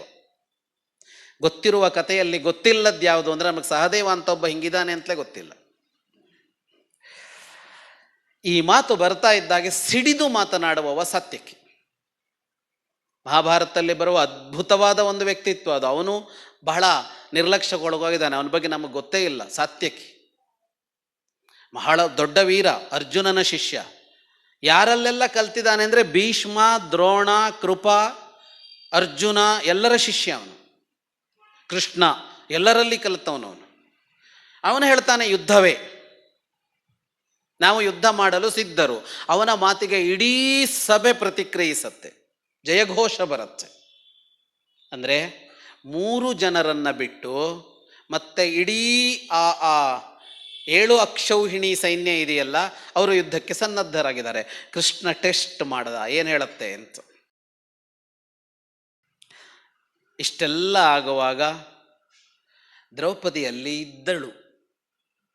ಕೃಷ್ಣ ದಾಶಾರ್ಹ ಮಾಸೀನಂ ಅಬ್ರವೀ ಛೋಕಕರ್ಷಿತ. ದುಃಖ ಒತ್ತರಿಸಿ ಬರುತ್ತೆ ದ್ರೌಪದಿಗೆ. ಸಂಪೂಜ್ಯ ಸಹದೇವಂಚ ಸತ್ಯಕಿಂಚ ಮಹಾರಥಂ.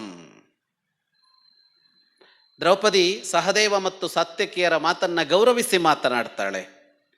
ಮತ್ತು ಅತ್ಯಂತ ದುಃಖ ಯಾಕಾಗಿರುತ್ತೆ ಅಂದರೆ, ಭೀಮಸೇನಂಚ ಸಂಶಾಂತಂ ದೃಷ್ಟ್ವಾ, ಭೀಮನು ಶಾಂತನಾಗಿ ಬಿಟ್ಟಿದ್ದಾನೆ ಅನ್ನೋದು ದ್ರೌಪದಿಯನ್ನು ಅತ್ಯಂತವಾಗಿ ಕಾಡುತ್ತೆ.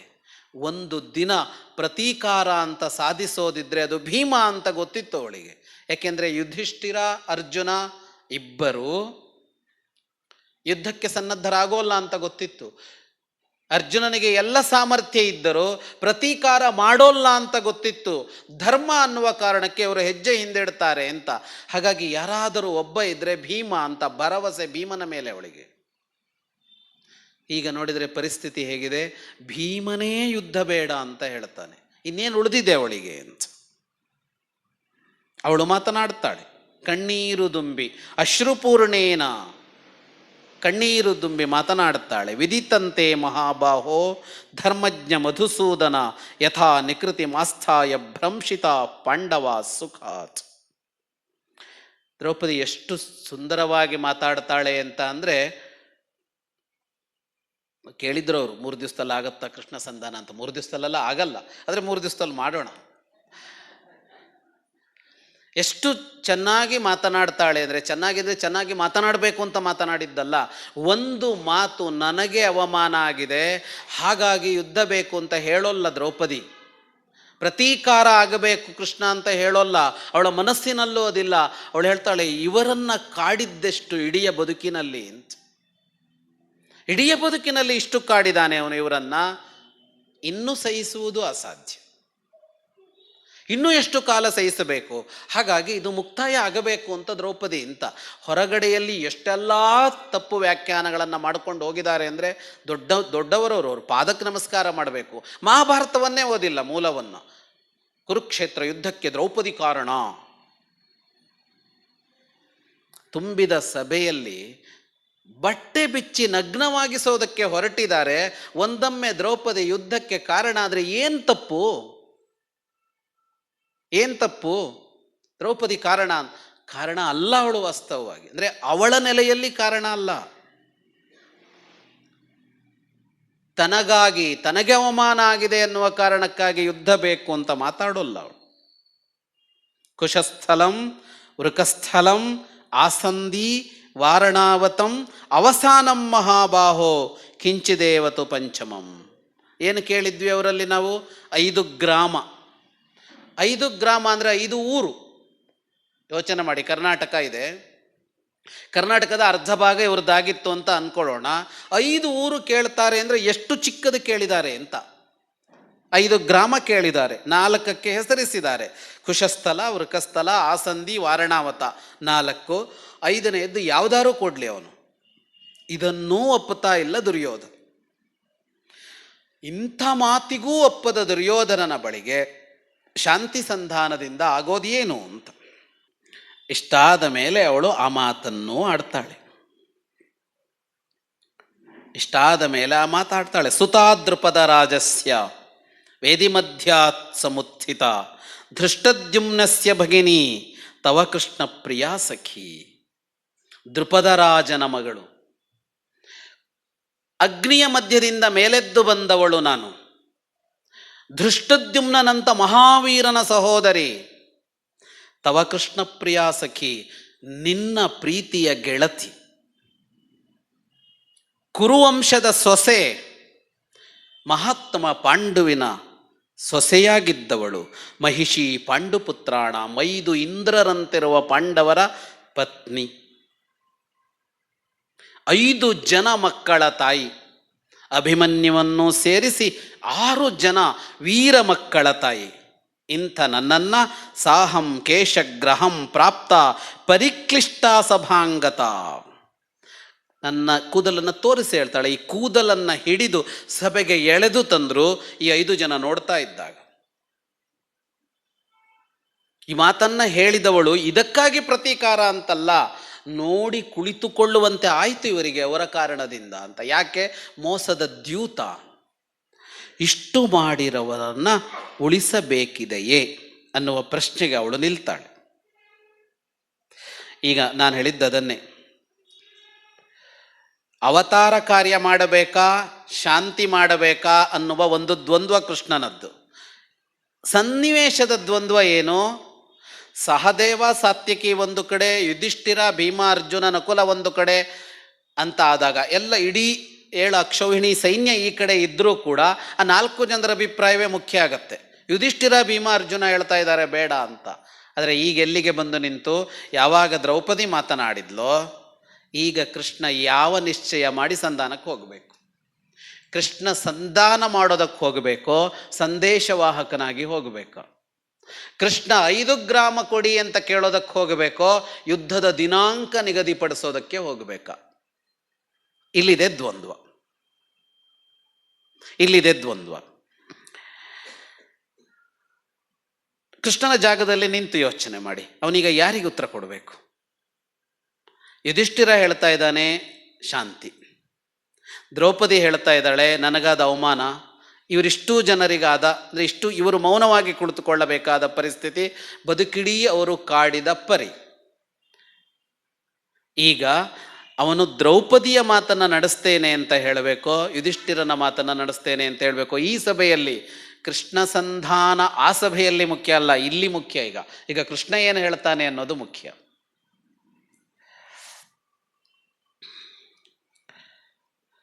ದ್ರೌಪದಿ ಕೇವಲ ಮಾತನಾಡಿ ನಿಲ್ಲಿಸೋದಿಲ್ಲ, ಅದರಲ್ಲಿ ಉದ್ವೇಗ ಇರುತ್ತೆ, ಅದರಲ್ಲಿ ಆಕ್ರೋಶ ಇರುತ್ತೆ, ಅದರ ವಿವೇಕಪೂರ್ಣವಾದ ಮಾತುಗಳಿರುತ್ತೆ, ಅದರಲ್ಲಿ ಆಕ್ರಂದನವೂ ಇರುತ್ತೆ. ಮಾತನಾಡ್ತಾ ಆಡ್ತಾ ದ್ರವೀಭೂತಮಿವಾತ್ಯುಷ್ಣ ಮುತ್ಸೃಜದ್ವಾರಿ ನೇತ್ರಜಂ, ತುಂಬಿದ ಸಭೆಯಲ್ಲಿ ಜೋರಾಗಿ ಅಳುತ್ತಾ ಮಾತು ನಿಲ್ಲಿಸ್ತಾಳೆ.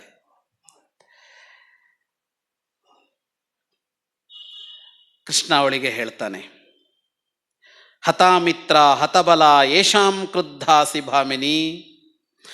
ಯಾರ ಮೇಲೆ ನಿನಗೆ ಸಿಟ್ಟಿದೆಯೋ ಅವರು ಬದುಕುಳಿಯೋದಕ್ಕೆ ಸಾಧ್ಯವೇ ಇಲ್ಲ.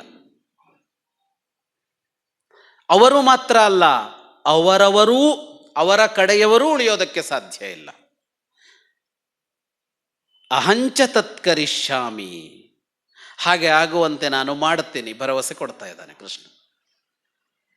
ಅವರು ಯಾರೂ ಉಳಿಯದಂತೆ ನಾನು ಮಾಡ್ತೀನಿ. ಭೀಮಾರ್ಜುನ ಯಮೈ ಸಹ, ಮತ್ತು ಆ ಕಾರ್ಯಕ್ಕೆ ಭೀಮ, ಅರ್ಜುನ, ನಕುಲ, ಸಹದೇವ ನನ್ನ ಜೊತೆ ಇರ್ತಾರೆ. ಮತ್ತು ಯುಧಿಷ್ಠಿರನೇ ನೇತೃತ್ವ ವಹಿಸ್ತಾನೆ. ಕೃಷ್ಣ ಭರವಸೆ ಕೊಡ್ತಾನೆ. ನೋಡಿ, ಕೃಷ್ಣನನ್ನು ಭಾಳ ತಪ್ಪಾಗಿ ಅರ್ಥ ಮಾಡ್ಕೊಳ್ತಾ ಹೋಗಿದ್ದಲ್ಲಿ ಸ್ವಲ್ಪ ಹಿಂದಿನ ಮಾತುಕತೆ ಶಾಂತಿ ಸಂಧಾನ. ಕೃಷ್ಣನೇ ಆರಂಭದಲ್ಲಿ ತುಂಬಿದ ಸಭೆಯಲ್ಲಿ ಹೇಳಿದ್ದ ಮೃತ್ಯುಪಾಶದಿಂದ ಎಲ್ಲರನ್ನು ಉಳಿಸ್ತೀನಿ, ಸಾವು ಬೇಡ, ನೋವು ಬೇಡ ಅನ್ನುವ ಮಾತು ಮುಗಿತಾ ಇರುವಾಗ ಕೃಷ್ಣನೇ ಬೇರೆ ಮಾತಾಡ್ತಾ ಇದ್ದಾನೆ.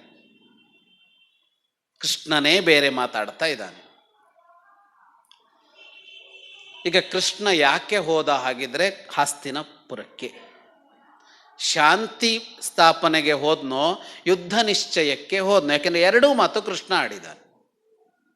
ಅಂದರೆ ಕೃಷ್ಣ ಹೇಳ್ತಾನೆ, ಕೃಷ್ಣ ಹೋಗೋದು ಶಾಂತಿ ಸಂಧಾನಕ್ಕೆ, ಆದರೆ ನಡೆಯೋದು ಮಾತ್ರ ಯುದ್ಧ ಅಂತ.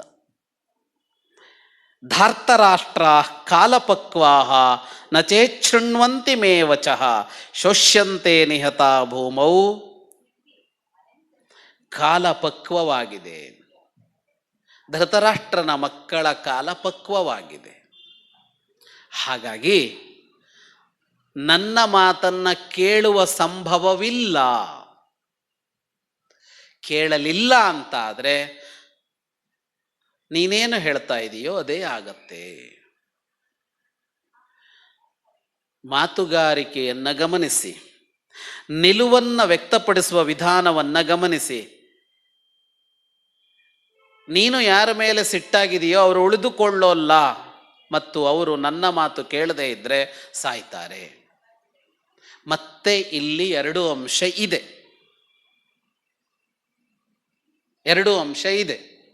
ನಾನು ಹೋಗುತ್ತಾ ಇರೋದು ಎರಡು ಅಂಶ ಹೆಂಗೆ ಬರುತ್ತೆ? ಅದು ನಿನಗೇನು ಬೇಕೋ ಅದೇ ಆಗತ್ತೆ ಅಂದರೆ ಯುದ್ಧ ಆಗಬೇಕು. ನನ್ನ ಮಾತು ಕೇಳದೇ ಇದ್ರೆ ಯುದ್ಧ ಅಂತ ಹೇಳ್ತಾನೆ. ಕೇಳಿ ಬಿಟ್ಟರೆ, ದ್ರೌಪದಿಯ ಪ್ರಶ್ನೆ ಅದಲ್ವಾ? ಕೇಳಿದರೆ,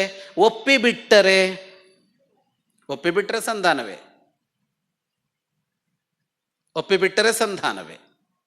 ಅಂದರೆ ಕೊನೆಗೂ ಶಾಂತಿ ಅಂತ ಅನ್ನೋದು ಸ್ಥಾಪಿಸಬೇಕಾದದ್ದು ಅಂತಲೇ ಕೃಷ್ಣನ ಆಶಯ ಅಂತ. ದ್ರೌಪದಿಯ ನೋವಿರಬಹುದು, ಕಷ್ಟ ಇರಬಹುದು, ಎಲ್ಲ ಇದ್ದರೂ ಕೂಡ ಶಾಂತಿಯ ಪ್ರಯತ್ನ ಅನ್ನೋದು ನಾಟಕ ಅಲ್ಲ. ಆದರೆ ದ್ರೌಪದಿ ಕೊಡುವ ಭರವಸೆ ಯಾವುದು ಅಂದರೆ ಅವರು ಕೇಳೋಲ್ಲ ಅಂತ ಅಷ್ಟೆ, ಕೇಳೋಲ್ಲ ಅಂತ. ಹಾಗಾಗಿ ಎಷ್ಟು ಸೂಕ್ಷ್ಮ ಇದೆ ಈ ಕೃಷ್ಣ ಸಂಧಾನ ಅನ್ನೋದನ್ನು ನಿರ್ಣಯಿಸೋದು. ಕೃಷ್ಣ ಶಾಂತಿಗಾಗಿ ಹೋದನ, ಯುದ್ಧಕ್ಕಾಗಿ ಹೋದನ ಅಂತ ಅನ್ನೋದಿದೆಯಲ್ಲ, ನಿಶ್ಚಯಿಸೋದು ಎಷ್ಟು ಕಷ್ಟ ಇದೆ ಅಂದರೆ ಬಹಳ ಬಹಳ ಕಷ್ಟ ಇದೆ. ಆದರೆ ವ್ಯಾಸರು ಸ್ಪಷ್ಟವಾಗಿ ಹಲವು ಸಲ ಹೇಳ್ತಾರೆ, ಕೃಷ್ಣ ಶಾಂತಿಯನ್ನು ಬಯಸಿಯೇ ಹೋದಿದ್ದು, ಅದೊಂದು ನಾಟಕ ಅಲ್ಲ, ಅದೊಂದು ಡಿಪ್ಲೊಮಸಿ ಅಲ್ಲ. ನಾವು ಹೇಳೋದು ಹೇಳಬೇಕು, ಹೇಳ್ತೀವಿ, ಅವ್ರು ಹೇಗೋ ಕೇಳೋಲ್ಲ, ಕೊನೆಗೆ ಯುದ್ಧನೇ ಆಗತ್ತೆ ಅನ್ನುವ ನಿಶ್ಚಯ ಕೂಡ ಅಲ್ಲ.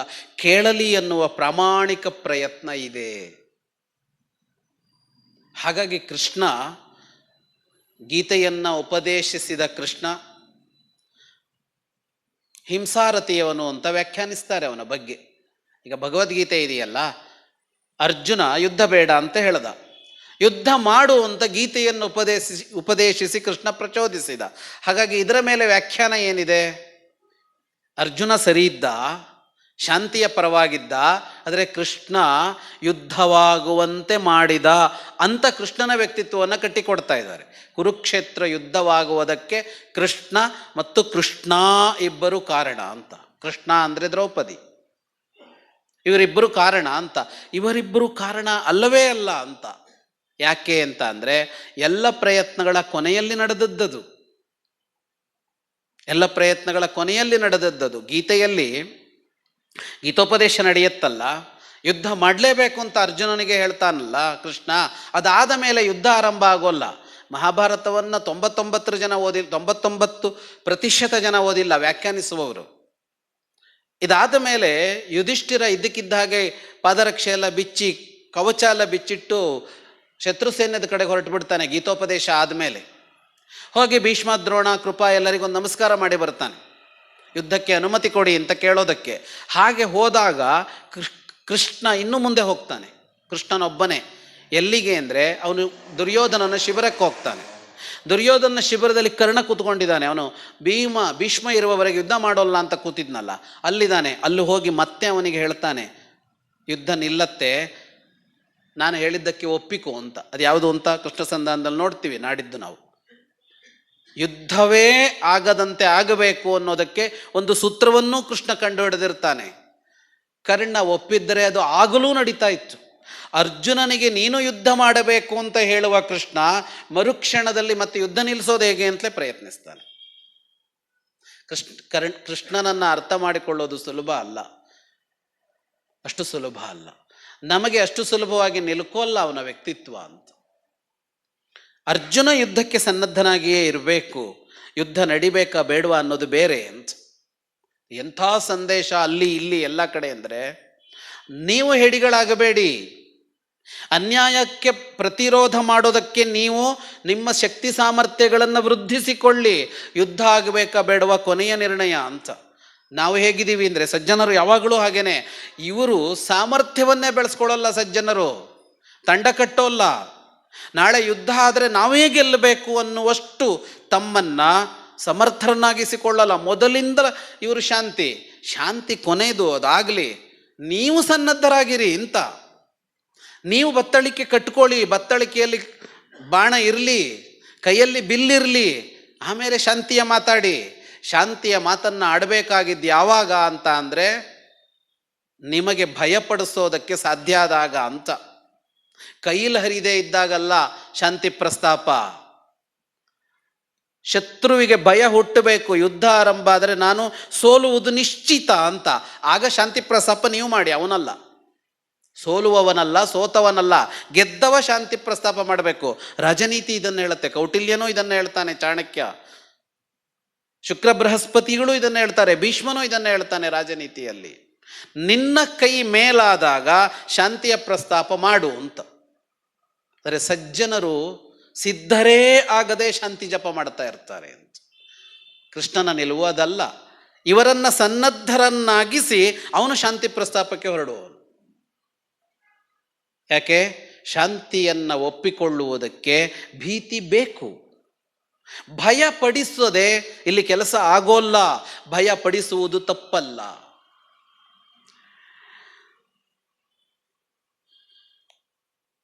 ಕೃಷ್ಣ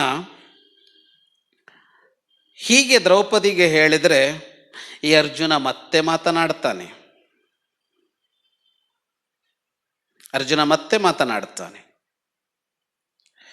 ಅರ್ಜುನನ ಮಾತೇನು? ಸಮರ್ಥ ಪ್ರಶಮಂ ಶೇಷಾಂ ಕರ್ತುಂ ತ್ವಮಸಿ ಕೇಶವ. ಅವನ ಆತ್ಮೀಯ ಗೆಳೆಯವನು ಅರ್ಜುನ. ಕೃಷ್ಣನ ಅಂತರಂಗ ಚೆನ್ನಾಗಿ ಗೊತ್ತಿದೆ. ಅರ್ಜುನ ಹೇಳ್ತಾನೆ, ಯುದ್ಧ ಬೇಡ ಕೃಷ್ಣ, ನಿನಗೆ ಶಾಂತಿ ಬೇಕು ಅಂತ ಅನ್ನಿಸಿದರೆ ಶಾಂತವಾಗಿಸೋದಕ್ಕೆ ನಿನಗೆ ಗೊತ್ತಿದೆ ಅಂತ ಹೇಳ್ತಾನೆ ಅರ್ಜುನ ಕೃಷ್ಣನಿಗೆ. ಮತ್ತೆ ಅರ್ಜುನನಿಗೆ ಯುದ್ಧ ಬೇಡ ಅನ್ನುವ ನಿಲುವು. ದ್ರೌಪದಿ ಇಷ್ಟು ಮಾತನಾಡಿದ ಮೇಲೂ ಅರ್ಜುನ ಕೆರಳಿಲ್ಲ, ಮತ್ತವನು ಶಾಂತಿಯ ಮಾತೇ ಆಡ್ತಾನೆ.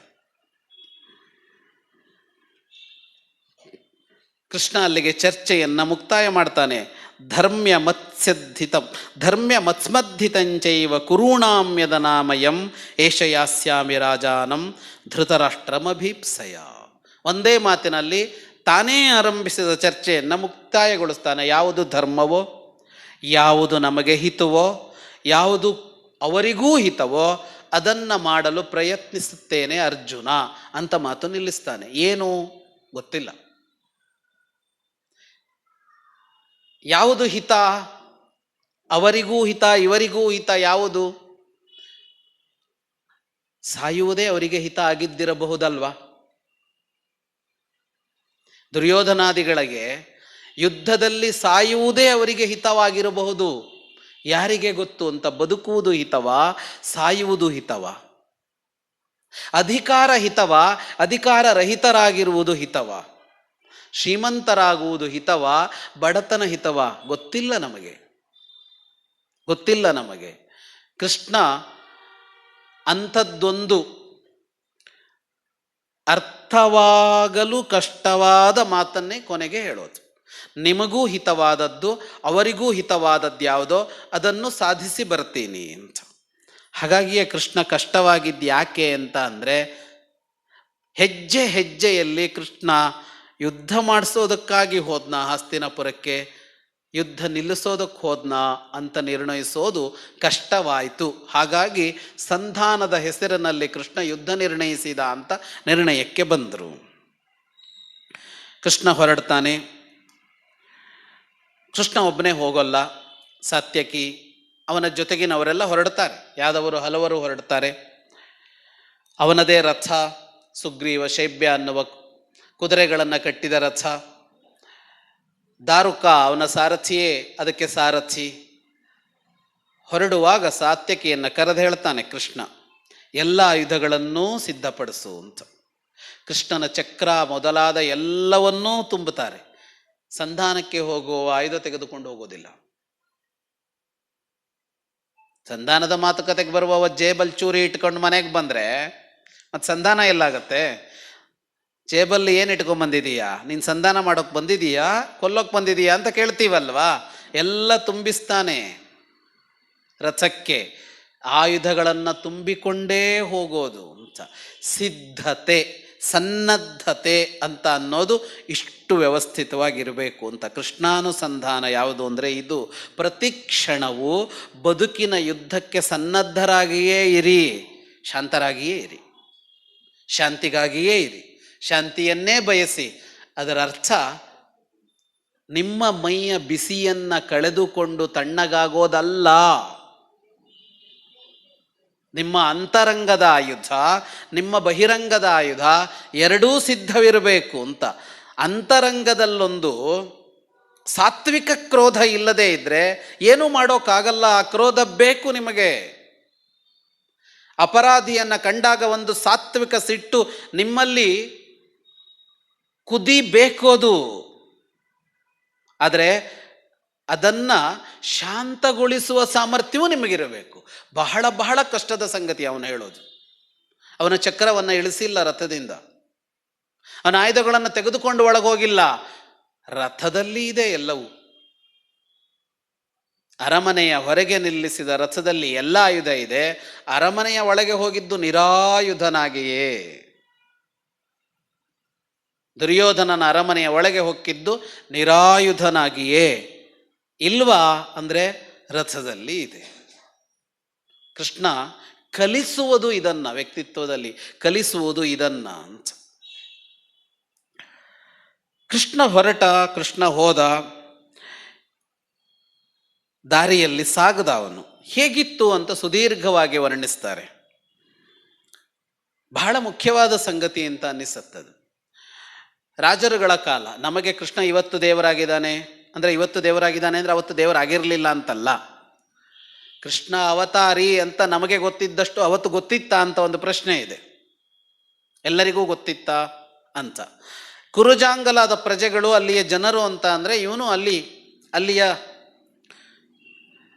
ಯಾದವರಿಗೆ ಸೇರಿದವ. ರಾಜ ಅಲ್ಲ, ಸಿಂಹಾಸನವನ್ನೇ ಇರಲಿಲ್ವಲ್ಲ ಅವನು. ಕೃಷ್ಣ ರಾಜನೇ ಅಲ್ಲ. ರಾಜರನ್ನ ಕಾಣದಿದ್ದವರೇನೂ ಅಲ್ಲ. ಎಂತೆಂಥವರನ್ನು ನೋಡಿದ್ದಾರೆ ಇಲ್ಲಿ. ಶಂತನುವಿನ ಕಾಲದಿಂದ ನೋಡಿಕೊಂಡು ಬಂದವರೆಲ್ಲ ಬದುಕಿದ್ದಾರೆ. ಅಷ್ಟೆಲ್ಲ ಕಂಡವರು. ಆದರೆ ಕೃಷ್ಣ ದಾರಿಯಲ್ಲಿ ಸಾಗುತ್ತಾ ಇದ್ದರೆ ಅದೊಂದು ಅದ್ಭುತವಾದ ಯಾತ್ರೆಯಾಗಿ ಬಿಡತ್ತೆ. ಊರುಗಳು ಕೃಷ್ಣನನ್ನು ಸ್ವಾಗತ ಮಾಡುತ್ತವೆ. ಕುರುಜಾಂಗಲದ ಊರುಗಳು ಜನ ಕಿತ್ತೆದ್ದು ಬರ್ತಾರೆ ಕೃಷ್ಣನನ್ನು ನೋಡೋದಕ್ಕೆ. ಕೃಷ್ಣ ಬರ್ತಾನೆ ಅಂತ ಪ್ರಚಾರ ಇಲ್ಲ, ಪೇಪರಲ್ಲಿ ಹಾಕಬೇಕಾಗಿಲ್ಲ ಪ್ರಚಾರಕ್ಕೆ. ಒಳಿತನ್ನ ಕಾಣುವ ಯೋಗ ಇದ್ರೆ ಅವರಾಗೆ ಬರ್ತಾರೆ, ಗೊತ್ತಾಗತ್ತೆ. ಇಲ್ಲದೆ ಇರೋರನ್ನ ಕರಿಬೇಕಾಗಿಲ್ಲ. ಕೃಷ್ಣ ಸಾಗಿ ಹೋಗಿದ್ದನ್ನು ವರ್ಣಿಸ್ತಾರೆ ವ್ಯಾಸರು. ಯಾಕಚ್ಚರಿ ಅಂತ ಅನ್ಸತ್ತೆ ಅಂದರೆ, ಇವತ್ತು ನಾವು ಕೃಷ್ಣ ಬರ್ತಾನೆ ಅಂದರೆ, ನಿಜವಾಗೂ ಕೃಷ್ಣ ಬರ್ತಾನೆ ಅಂದರೆ, ಕೃಷ್ಣನ ರಥವೋ ಇನ್ನೊಂದೋ ಬರುತ್ತೆ ಅಂದರೆ ಹೊರಡ್ತೀವಿ. ಕೃಷ್ಣನೇ ಬರ್ತಾನೆ ಅಂದರೆ ಸಂಭ್ರಮದಿಂದ ಹೋಗೋದು ಬೇರೆ. ಅವತ್ತು ಅವ್ರಿಗೇನು, ಯಾವುದೋ ನಮ್ಮಲ್ಲೂ ರಾಜ ಇದ್ದಾನೆ, ಅಲ್ಲೂ ಒಬ್ಬ ರಾಜ ಇದ್ದಾನೆ. ಯಾವುದೋ ದೇಶದ ಯಾರ್ಯಾರೋ ಬರ್ತಿರ್ತಾರಲ್ಲ ಡೆಲ್ಲಿಗೆ, ನಾವೇನು ಹಿಂಗೆ ಅನ್ಕೊಂಡು ನೋಡೋಕೆ ಹೋಗ್ತೀವ? ಏನಿಲ್ಲ, ಬಂದರೂ ಹೋಗ್ತಾರೆ ಬಿಡು ಅಂತಷ್ಟೆ. ಅದಕ್ಕಿಂತ ಹೆಚ್ಚಿನದ್ದೇನೋ ಅಲ್ಲ. ಆದರೆ ಇಡೀ ಕುರುಜಾಂಗಲ ಕೃಷ್ಣನನ್ನು ನೋಡೋದಕ್ಕೆ ಹೋಗುತ್ತೆ ಅಂತ.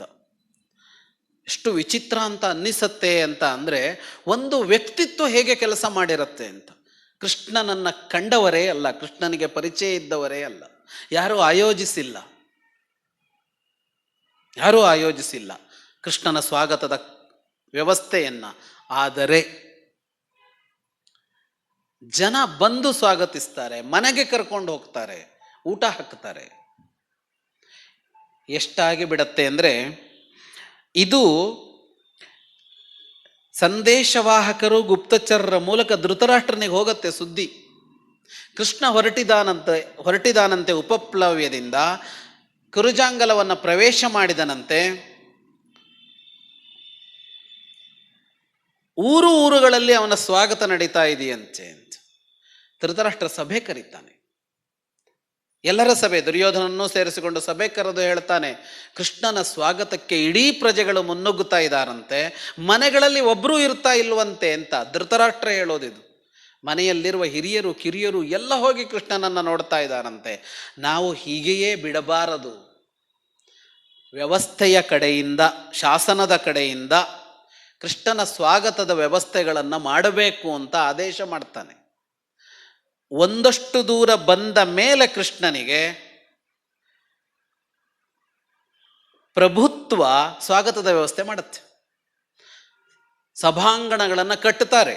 ಸಭಾಂಗಣಗಳು ಅಂದರೆ ಸ್ವಾಗತಕ್ಕೆ ಅಂತ ಒಂದು ಮಾಡ್ತೀವಲ್ಲ, ಶಾಮಿಯಾನ ಗೀಮಿಯಾನ ಹಾಕಿ ಮಾಡ್ತೀವಲ್ಲ, ಊರಲ್ಲಿ ಪ್ರಭುತ್ವವೇ ಅದನ್ನು ಮಾಡುತ್ತೆ ಅಂತ.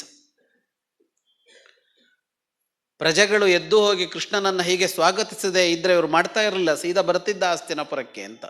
ಬರ್ತಾನಲ್ಲ ಅಂತ ಕಾಯ್ತಾ ಇದ್ರು.